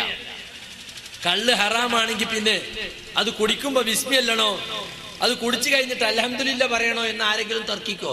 എന്നതുപോലെ മാത്രമേ ഏതാണ് വ്യാജ തരീക്കത്ത്, ഏതാണ് ഒറിജിനൽ തരീക്കത്ത് എന്ന തർക്കത്തെ ഞങ്ങൾ കാണുന്നുള്ളൂ. എല്ലാ തരീക്കത്തുകളും വ്യാജമാണ് എന്ന് ഞങ്ങൾ ജനങ്ങളെ പഠിപ്പിക്കുന്നു. കാരണം സഹാബത്തിന്റെ കാലത്തിന് ശേഷം ചില ഫൽസഫി ചിന്താഗതി ഉള്ളവർ ഇസ്ലാമിക സമൂഹത്തിലേക്ക് കടന്നു വരികയും അറബിയിലേക്ക് വിവർത്തനം ചെയ്യപ്പെട്ട ചില കൃതികളിൽ ആകൃഷ്ടരായി അവർ ഈ ഗ്രീക്ക് ഫിലോസഫിയും ഭാരതീയ ദർശനവും ഒക്കെ പാടെ കൂട്ടിക്കുഴച്ച് ഉണ്ടാക്കി തീർത്തതാണ് യഥാർത്ഥത്തിൽ സൂഫിയത്തെ എന്ന പേരിൽ അറിയപ്പെടുന്ന ഈ സൂഫിസം. അതൊരിക്കലും ഇസ്ലാമിക സമൂഹത്തിലെ ആദ്യകാല മുസ്ലിമീങ്ങൾക്ക് പരിചയമുള്ളതല്ല, പിൽക്കാലത്തുണ്ടായിട്ടുള്ളതാണ്. നൂറുകണക്കിന് ഹദീസുകൾ റസൂൽ സല്ലല്ലാഹു അലൈഹി വസല്ലമയുടെ നമ്മുടെ മുമ്പിലുണ്ട്. ബുഖാരി, മുസ്ലിം, തിർമിദി, ഇബ്നു മാജ, അബൂ ദാവൂദ്, നസായി തുടങ്ങിയ ഗ്രന്ഥങ്ങള്, മുസന്നഫുകള്, ജുസ്ഉകള്, മുസ്നദുകള്, സിഹാഹുകള്, ഇതിലൊന്നും തന്നെ തസവുഫ് എന്നൊരു വാക്ക് തന്നെ നമുക്ക് കാണാൻ സാധ്യമല്ല. അപ്പൊ ദീനിൽ പുതുതായി കടത്തിക്കൂട്ടപ്പെട്ട ഒരു പുത്തൻ ചിന്താഗതി, ഒരു പുത്തൻ വാദം, ഒരു പുത്തൻ ആശയം, അതാണ് യഥാർത്ഥത്തിൽ തരീഖത്ത് എന്ന് പറയുന്നത്. ഞാനിതെല്ലാം ബോധപൂർവമാണ് പറയുന്നത്.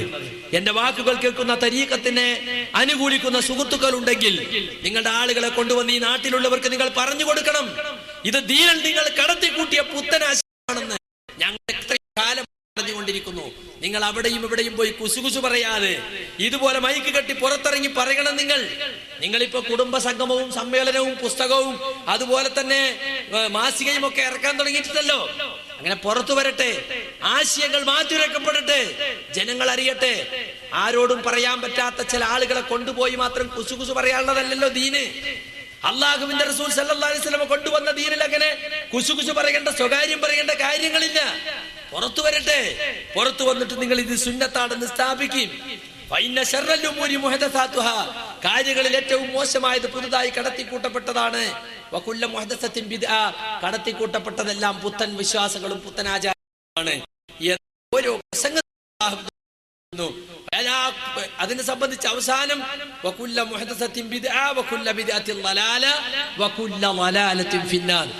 ഇങ്ങനെയുള്ള പുത്തനാശയങ്ങളെല്ലാം വഴികേടാണ്, സന്മാർഗത്തിൽ നിന്നുള്ള വ്യതിയാനമാണ്.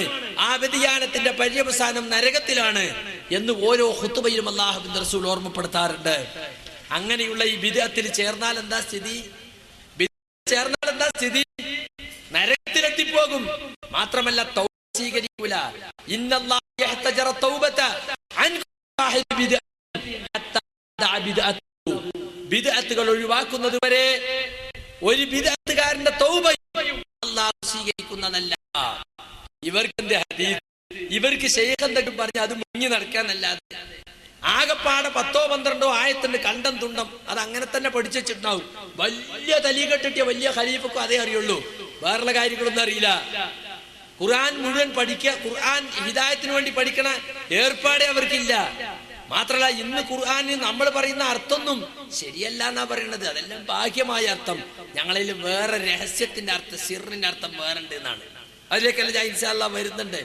അതുകൊണ്ട് സുഹൃത്തുക്കളെ, അഹ്ലുസുന്നയിൽ നിന്ന് വ്യതിചലിച്ചു പോയ ഒരു കൂട്ടർ ഷിയാക്കൾ, ആ ഷിയാക്കളാണ് വാസ്തവത്തിൽ തരീഖത്തുണ്ടാക്കിയത്. ഷിയായിസത്തിലാണ് എല്ലാ തരീഖത്തിന്റെയും വേര് ചെന്ന് അവസാനിക്കുന്നത്. ഷിയായിസത്തിന്റെ വേര് ചെന്നെത്തുന്നതോ ജൂദായിസത്തിലും ക്രിസ്ത്യാനിറ്റിയിലും. അത് മനസ്സിലാക്കണം നിങ്ങള്. നമ്മൾ ഓരോ നിസ്കാരത്തിലും പ്രാർത്ഥിച്ചുകൊണ്ടിരിക്കുകയാണ്, ഇഹ്ദിനസ് സിറാത്തൽ മുസ്തഖീം, മുസ്തഖീമായ മാർഗത്തിൽ റസൂലുള്ളാഹി സ്വല്ലല്ലാഹു അലൈഹി വസല്ലം കാണിച്ച മാർഗത്തിൽ ഞങ്ങൾ നീ വഴി നടത്തണേ. സിറാത്തല്ലദീന അൻഅംത അലൈഹിം, അല്ലാഹുവേ നീ അനുഗ്രഹം ചെയ്ത അമ്പിയാക്കൾ, ഔലിയാക്കൾ, ശുഹദാക്കൾ, സാലിഹ്കൾ അവരുടെ മാർഗത്തിൽ. ഖൈറിൽ മഗ്ദൂബി അലൈഹിം, നിന്റെ കോപത്തിന് പാത്രമായവരുടേതല്ലാത്ത. അതാരാ കോപത്തിന് പാത്രമായവർ? ജൂതന്മാരാണ്. വലദ്ദാലീൻ, വഴിപിഴച്ചവരുടേതല്ലാത്ത. ആരാണ് വഴിപിഴച്ചവർ? ക്രിസ്ത്യാനികളാണ്. അപ്പൊ ജൂതന്മാരുടെയും ക്രിസ്ത്യാനികളുടെയും മാർഗത്തിൽ നിന്ന് ഞങ്ങളെ നീ രക്ഷിക്കണേ എന്ന് 5 നേരവും കിബിലക്കു നേരെ തിരിഞ്ഞ് വധുവെടുത്ത് ആത്മാർത്ഥമായി പ്രാർത്ഥിക്കുന്നവരാണ് നമ്മൾ. എങ്കിൽ ഈ ജൂദായിസത്തെ തിരിച്ചറിയണ്ടേ? തരീഖത്ത് എന്ന ജൂദായിസത്തെ തിരിച്ചറിയണം. അത് മുസ്ലിം സമൂഹത്തിൽ ജൂദായിസമാണ് പ്രചരിപ്പിച്ചുകൊണ്ടിരിക്കുന്നത്. നല്ല വെളുത്ത ജുബ്ബയും വെളുത്ത വസ്ത്രവും ധരിച്ച് മുസ്ലിമീങ്ങളെ പറ്റിക്കാൻ വേണ്ടിയിട്ട് വലിയ ഭക്തിമാർഗമായി അവതരിപ്പിച്ചുകൊണ്ടിരിക്കുകയാണ് തരീഖത്ത്. അതിന്റെ സത്യാവസ്ഥ നിങ്ങൾ മനസ്സിലാക്കണം. ഒരു കുന്ത്രൂസുമാല കൗത്തിലും ഒരു രുദ്രാക്ഷമാല കയ്യിലും ഇട്ടിട്ട് മേപ്പെട്ടും നോക്കിയിട്ട് വലിയ ദാക്കിറിനെ പോലെ, അള്ളാഹിനെ കുറിച്ച് ഓർമ്മയുള്ള ആളെ പോലെ ഇങ്ങനെ ദിക്ർ ചൊല്ലിക്കൊണ്ടേ നടക്കുന്ന ചില പുതിയ ആളുകള്. വാസ്തവത്തിൽ തരീഖത്തിന്റെ അടിസ്ഥാന ആശയങ്ങൾ ഓരോന്നും ജൂദായിസത്തിലാണ് ചെന്ന് അവസാനിക്കുന്നത്. ഒന്നാമത്തെ ആശയം എന്താണെന്നറിയോ? ശൈഖ് മുരീദ് വ്യവസ്ഥയിലൂടെ അല്ലാതെ ഇസ്ലാമിനെ മനസ്സിലാക്കാനോ മുസ്ലിമായി ജീവിക്കാനോ സാധ്യമല്ല. ഉത്തരേന്ത്യയിൽ പീറി മുരീദ് എന്നാ പറയാ. പീർ എന്ന് പറഞ്ഞാ ഷെയ്ഖ്, മുരീദ് പറഞ്ഞ ശിഷ്യൻ.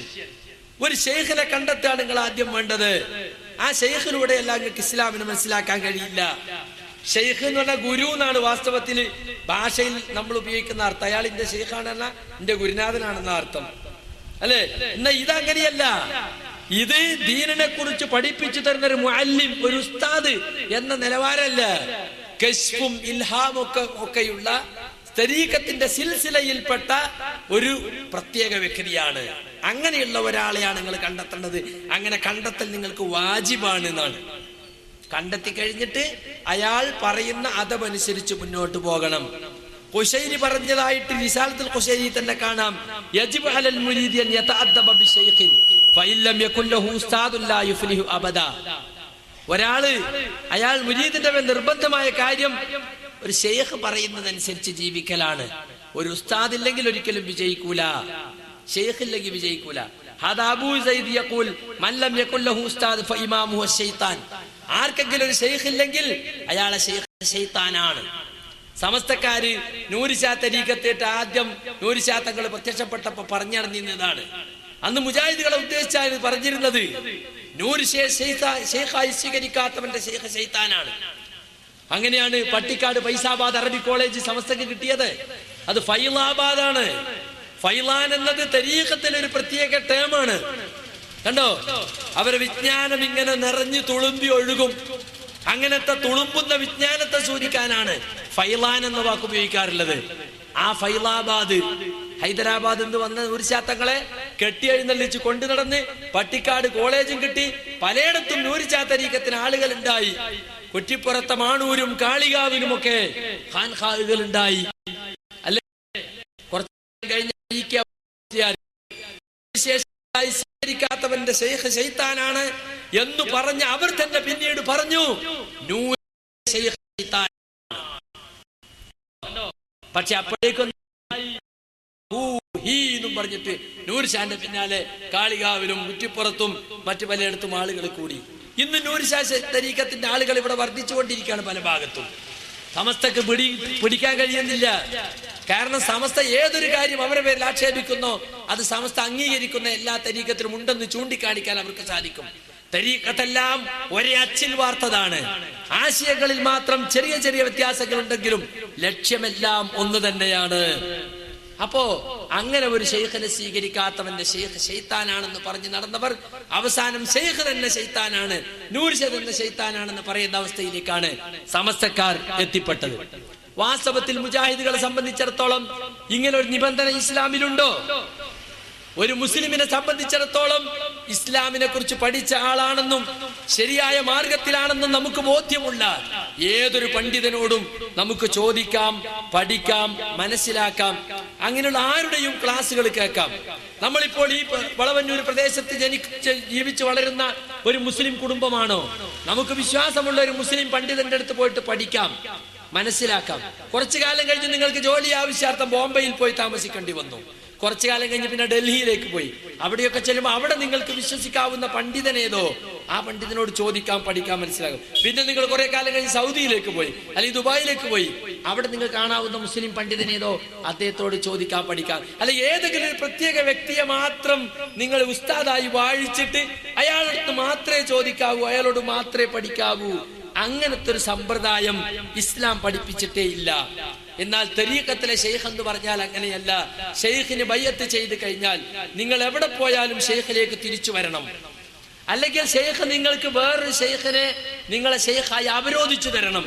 അതുവരെ നിങ്ങൾക്ക് വേറെ ആളെടുത്തും ചോദിക്കാൻ പാടില്ല, വേറെ ആരിലേക്കും തിരിയാനും പാടില്ല. എങ്ങനെയായിരിക്കണം മുരീദ്? കുൻ ഇൻദ ശൈഖിക കൽ മയ്യിത്ത് ഇൻദ ഗാസിലിഹി.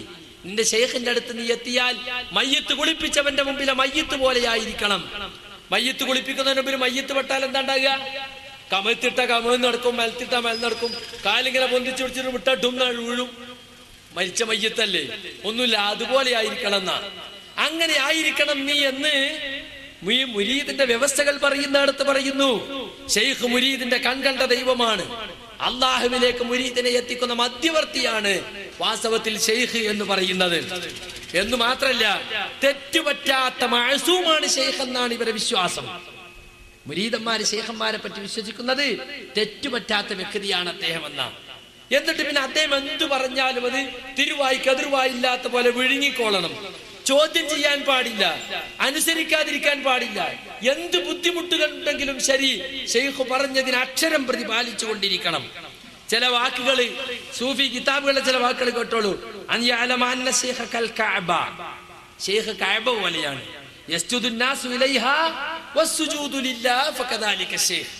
ആളുകൾ കഅബത്തിന് സുജൂദ് ചെയ്യുന്നു. വാസ്തവത്തിൽ ആർക്കാണ് സുജൂദ്?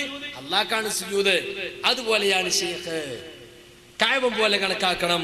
അല്ലാഹുവിലേക്ക് എത്താനുള്ള മധ്യവർത്തിയാണ് അദ്ദേഹം. അല്ലാ യുഖാലിഫു ശൈഖഹു ഫി കുല്ലി മാ യുശ്റു അലൈഹി. ഒന്നാമത്തെ ശർത്തത, ശൈഖ് എന്തു പറഞ്ഞാലും അതിനെതിരിൽ ഒന്നും തന്നെ പറയാൻ പാടില്ല. മാത്രല്ല വമഹ്മാ ശറ അലൈഹി അൽമുഅല്ലിമു ബിതരീഖിൻ ഫി തഅല്ലുമി ഫൽയുഖല്ലിദുഹു വൽയദ്ഉ റബ്ബഹ വൽയദ്ഉ റഅയ്യ വൽയദഅ. അവൻ ഉപേക്ഷിക്കട്ടെ റഅയ്യഹു, അവന്റെ അഭിപ്രായം. ശൈഖ് എന്ത് പറഞ്ഞാലും കണ്ണടച്ചതിന് അനുകരിക്കല്ലാതെ സ്വന്തം അഭിപ്രായം പറയാൻ പാടില്ല. ഫഇന്ന ഖതഅ മുർശിദി യൻഫഉ ലഹു മിൻ സവാബിഹി ഫി നഫ്സിഹി. തനിക്ക് സ്വന്തമായി ശരിയാണെന്ന് തോന്നുന്നതിനേക്കാൾ യഥാർത്ഥത്തിൽ തന്റെ മുർഷിദ് പറയുന്നത് അത് തെറ്റാണെങ്കിൽ തോന്നിയാലും അതാണ് യഥാർത്ഥത്തിൽ എടുക്കേണ്ടത്.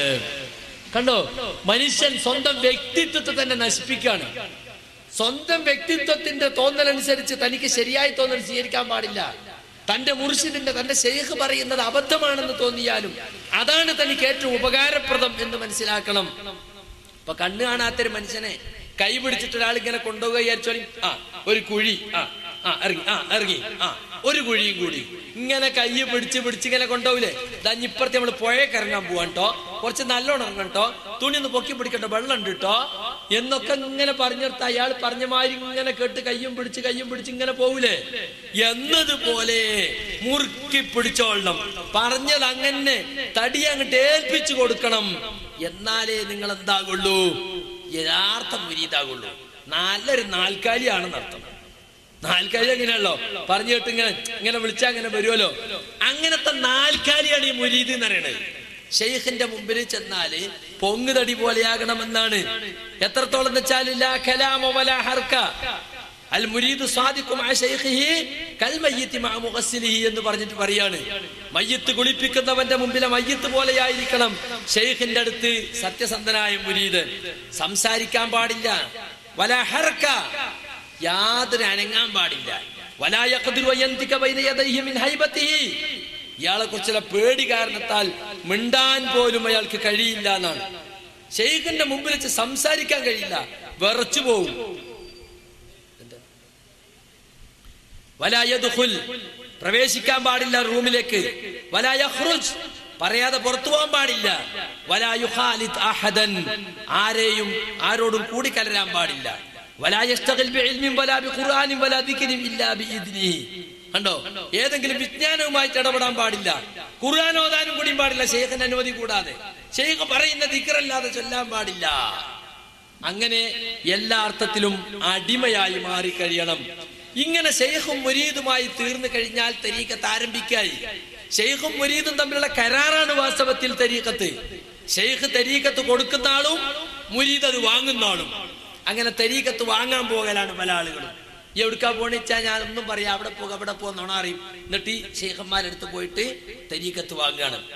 എന്നിട്ടോ മുരീദിനെ ശൈഖ് രക്ഷിച്ചു കൊള്ളും എന്നാണ്. മുരീദിനെ ശൈഖ് രക്ഷിക്കും, ഈ ലോകത്തും പരലോകത്തും രക്ഷിക്കുമെന്നാണ്. മുരീദി തമസ്സക് ബി വകും ബി വാസിഖാ ഫഅഹ്മീക ഫിദ്ദുനിയാ വയൗമൽ ഖിയാമത്തി. മുരീദി തമസ്സക് ബി, എന്റെ ശിഷ്യ നീ എന്നെ മുറുകെ പിടിച്ചോ, എന്നെ നല്ലോണം മുറുകെ പിടിച്ചോ. ദുനിയാവിലും ആഖിറത്ത് യൗമുൽ ഖിയാമത്തിലും ഞാൻ നിന്നെ സംരക്ഷിക്കും എന്നാണ്. അതാ ഇവരെ വിശ്വാസം. ശൈഖ് മരിച്ചാൽ പോലും ബന്ധം മുറിയുന്നില്ല. ശൈഖിനെ മനസ്സിൽ ധ്യാനിക്കണമെന്ന്. ചില തരീഖത്തുകാര് ശൈഖിന്റെ ഫോട്ടോ ഉണ്ടാവും കയ്യില്, അത് മുമ്പിൽ വെച്ചിട്ട് ദിക്ർ ചൊല്ലുള്ളൂ. കാരണം എന്താ, ശൈഖിനെ എപ്പോഴും കൺമുന്നിൽ കാണണം. അങ്ങനെയാണ്.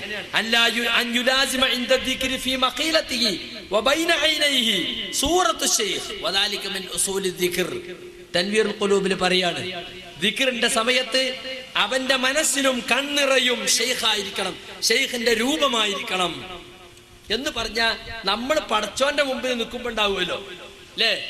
ഇഹ്സാൻ എന്താണെന്ന് ചോദിച്ചപ്പോൾ റസൂൽ പറഞ്ഞല്ലോ, അൻ തഅബുദല്ലാഹ കഅന്നക തറാ, അല്ലാഹുവിനെ നീ അവനെ കാണുന്നത് പോലെ നീ അവൻ ഇബാദത്ത് എടുക്കലാണ്. ഫഇല്ലം തകും തറാഹു ഫഇന്നഹു യറാക, നീ അവനെ കാണുന്നില്ല അവൻ നിന്നെ കാണുന്നു എന്നതുപോലെ എവിടെ വെച്ച് എന്തു പറഞ്ഞാലും ഏത് ദിക്ർ ചൊല്ലിയാലും ശൈഖ് കാണും, ശൈഖ് അറിയും. ആ വിചാരത്തോടുകൂടി നമ്മൾ പടച്ചവന് കൽപ്പിക്കുന്ന അതേ സ്ഥാനം ആർക്ക് കൽപ്പിക്കുന്നു? ഒരു മുരീദ് ശൈഖിന് കൽപ്പിക്കുകയാണ്. അങ്ങനെ ശൈഖ് അറിയുന്നു, ശൈഖ് മനസ്സിലാക്കുന്നു എന്ന ഒരു വിചാരത്തോടു കൂടി അങ്ങനെ ശൈഖിനെ കൺകണ്ട ദൈവമായി കണ്ടുകൊണ്ട് പൂജിക്കാണ്. ഇങ്ങനെയാണ് വാസ്തവത്തിൽ തരീഖത്തിന്റെ തുടക്കം. നിങ്ങൾ വിചാരിക്കുന്ന എനിക്കൊരു ശൈഖായി പറ്റുമോ? അങ്ങനെ ഒരാൾക്കാണ് ശൈഖാകാനും പറ്റൂല. ശൈഖാകണമെങ്കിൽ മറ്റൊരു ശൈഖ് ഇയാളെ ശൈഖായി നിയമിക്കണം. തരീഖത്തിൽ ആളെ ചേർക്കാനും ദിക്ർ ചൊല്ലിക്കൊടുക്കാനും ഒക്കെ ശൈഖ് അനുമതി കൊടുക്കണം. അങ്ങനെയാണ്. മാത്രല്ല മുരീദായാൽ തന്നെ എന്ത് വേണമെന്നറിയോ? എല്ലാം ശൈഖിന് സമർപ്പിക്കണം. എത്രത്തോളം ചിലക്ക് മുരീദായി സ്വീകരിക്കണമെങ്കിൽ സ്വത്തും പറമ്പും ആദ്യം എഴുതി കൊടുക്കണം.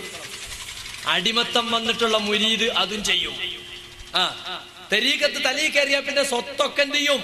ശൈഖിന് കൊണ്ട് ഞങ്ങൾ സമർപ്പിച്ചു കൊടുക്കും. ചിലപ്പോ ഭാര്യയെ സമർപ്പിക്കുന്ന ഭാര്യയെ സമർപ്പിക്കും, മക്കളെ സമർപ്പിക്കുന്ന മക്കളെ സമർപ്പിക്കും. ഒക്കെ ശൈഖ് എന്ത് പറഞ്ഞാലും ചോദ്യം ചെയ്യാൻ പാടില്ല എന്നാണ്. അങ്ങനെയാ പഠിപ്പിക്കണേ. ഇപ്പൊ ചില ആളുകളൊക്കെ ചോദിച്ചല്ലോ, കണ്ണൂരിലെ ഫയാസും മറ്റോനൊക്കെ എവിടെയാ പോയത്? അങ്ങനെ പോകാൻ കഴിയോ? ശൈഖ് പറഞ്ഞാ പോകന്നെ. കാശ്മീരിൽ പോയിക്കോ, യുദ്ധം ചെയ്തോ, മരിച്ചാൽ ഷഹീദാണെന്ന് പറഞ്ഞാൽ അങ്ങോട്ട് പോകന്നെ. ആ തരത്തിലുള്ള നാക്കാലിയാക്കി മാറ്റിയിട്ടുണ്ടാവും ക്ലാസ് കൊടുത്തിട്ട് അല്ലേ? കോഴിപ്പീടിയന്റെ ബാക്കിൽ ക്ലാസ് ഉണ്ടായിന്ന് പറഞ്ഞല്ലോ. കണ്ണൂരിലെ കോഴിപ്പീടിയന്റെ ബാക്കിൽ ഒരുത്തൻ ക്ലാസ് എടുക്കലുണ്ടായിരുന്നു. ആ ക്ലാസ് കേട്ടിട്ട് ഫയാസൊക്കെ പോയത് എന്താണ്? ശിക്വാ തരീഖത്ത്. അതാണ് തരീഖത്ത് എന്ന ആളെ അടിമയാക്കലാണ്. എന്തു പറഞ്ഞോ അതൊക്കെ ശൈഖ് എന്ത് പറഞ്ഞാലും ചോദ്യം ചെയ്യാൻ പാടില്ല.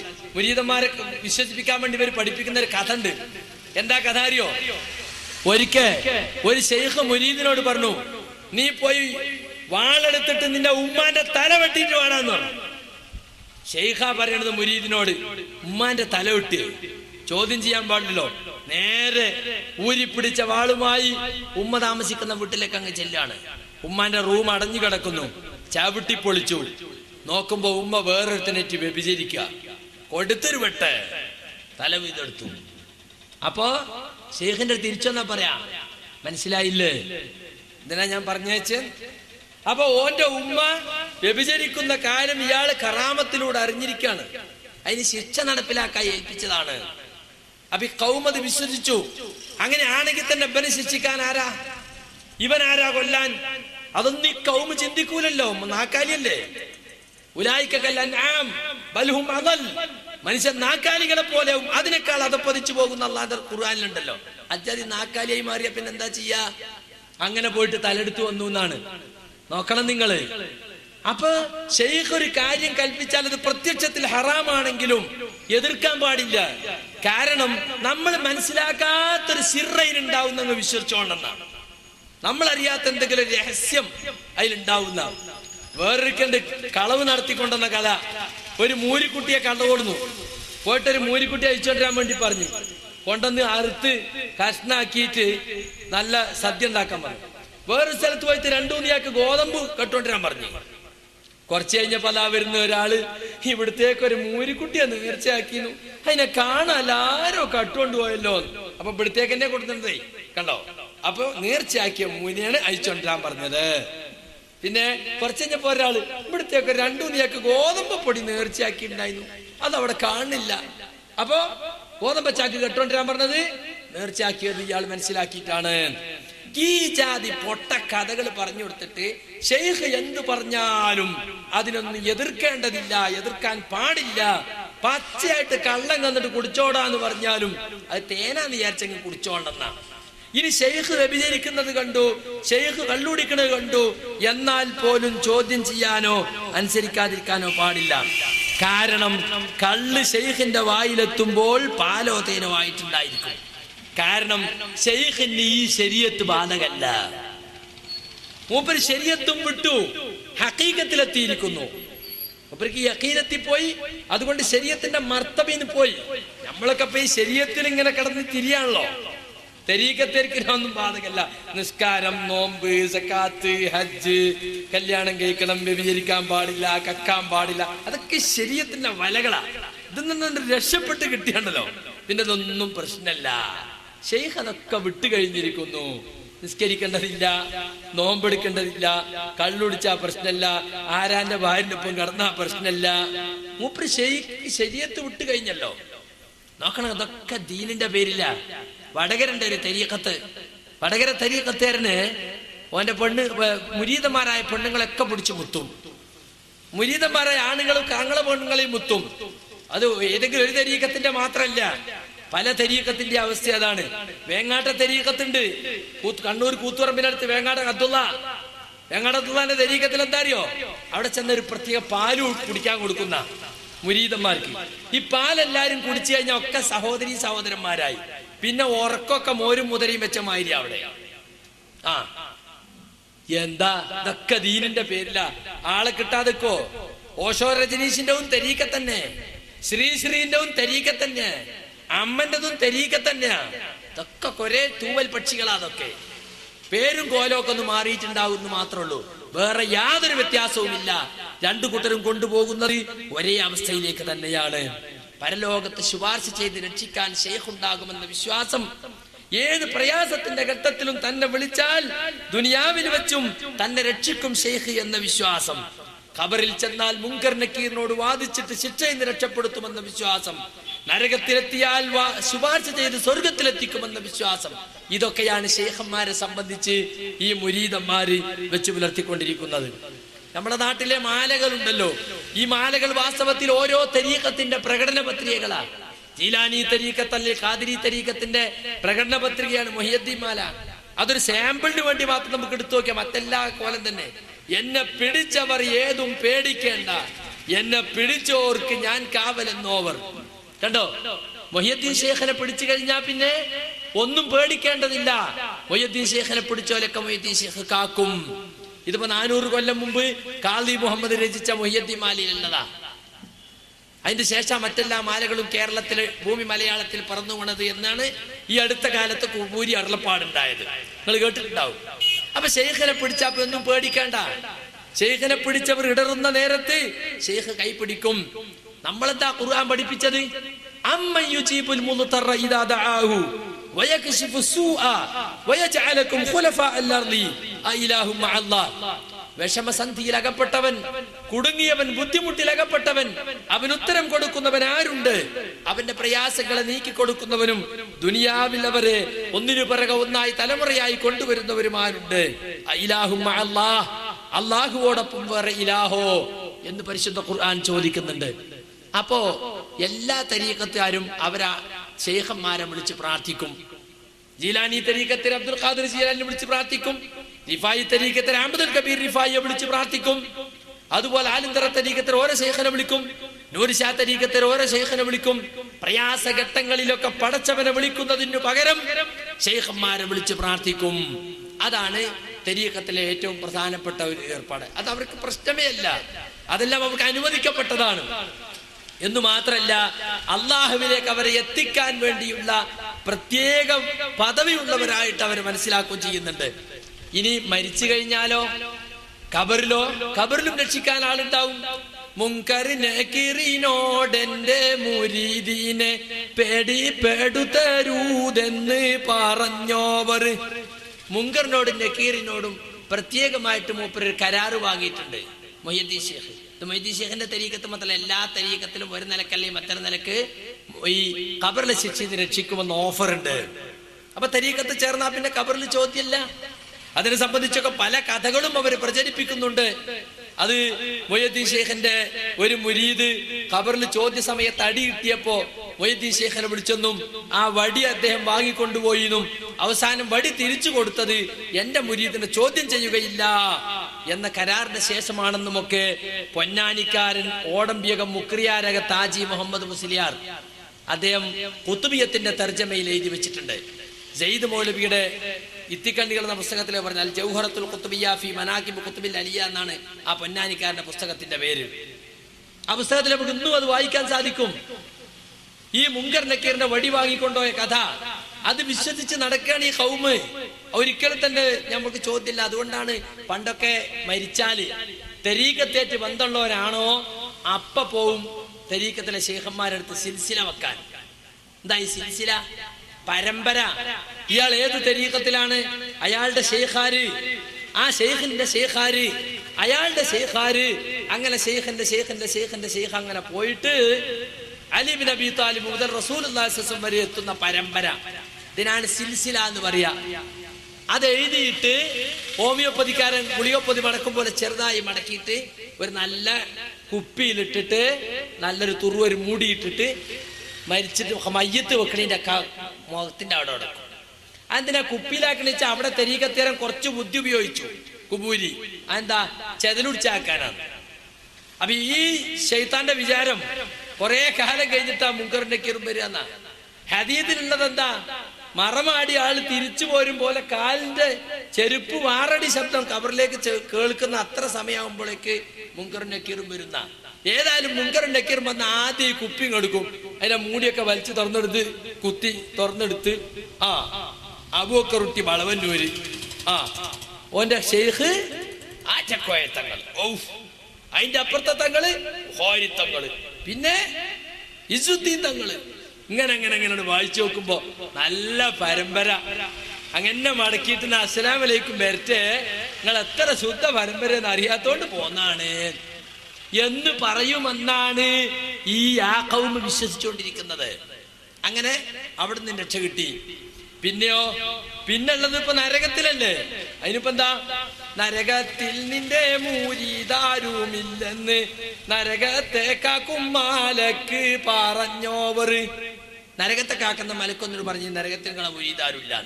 വൈദ്യശേഖന്റെ മുരീദന്മാരെ മാത്രം കഥയല്ല, ഓരോ ആളുകളും പഠിപ്പിച്ചു കൊണ്ടിരിക്കുന്നതാണ്. നമ്മളെ തരീഖത്ത് ചേർന്നങ്ങൾ ഒരിക്കലും നരകത്ത് പോകുന്ന പ്രശ്നം വരൂല. മാത്രല്ല, കൺകൂടാവട്ടത്തിൽ നിന്റെ മുരീദുകൾ സ്വർഗത്തിൽ പോമെന്ന് അല്ലാഹ് കൊടുത്തോവർ. കണ്ടോ? ജീലാനി തരീഖത്തിനെയും ജീലാനിനെയും തള്ളിപ്പറയാൻ ഒരു തരീഖത്തിൽക്കും ധൈര്യമില്ല. കാരണം അദ്ദേഹം കുത്തുബുൽ അഖ്താബാണ്. അച്ചുതണ്ടുകളുടെ അച്ചുതണ്ടാണ്. അച്ചുതണ്ടാകൊന്നേ ഉണ്ടാവുള്ളൂ. പിന്നെ ഒരുപാട് അച്ചുതണ്ട് ഉണ്ടായപ്പോ അച്ചുതണ്ടുകൾക്ക് ഒരു അച്ചുതണ്ട് വെച്ചു, അതാണ് മൂപ്പര്. ആ അച്ചുതണ്ടുകളുടെ അച്ചുതണ്ടായ ശൈഖ് ജീലാനിയെ സംബന്ധിച്ച് പ്രശംസിച്ചുകൊണ്ട് എഴുതിയിട്ടുള്ളതാണ് മൊയ്തീമാൻ. അതിന് പറയാണ്, കൺകൂട വട്ടത്തിൽ കണ്ണ് നിറയെ ജീലാനി തരീഖത്തിൽ സ്വർഗത്തിൽ പോകുന്നത് മൂപ്പര് കണ്ണിറയെ പരലോകത്ത് വെച്ച് കാണുകയാണ്. മഹേശ്വര മുറ്റത്ത് തുറന്ന ജീപ്പിൽ ഇങ്ങനെ അദ്ദേഹം ഉലാത്തിക്കൊണ്ടിരിക്കുകയാണ്. വിചാരണ നടന്നവരും നടക്കാത്തവരുമായ ആളുകൾ ഇങ്ങനെ കാണുകയാണ്.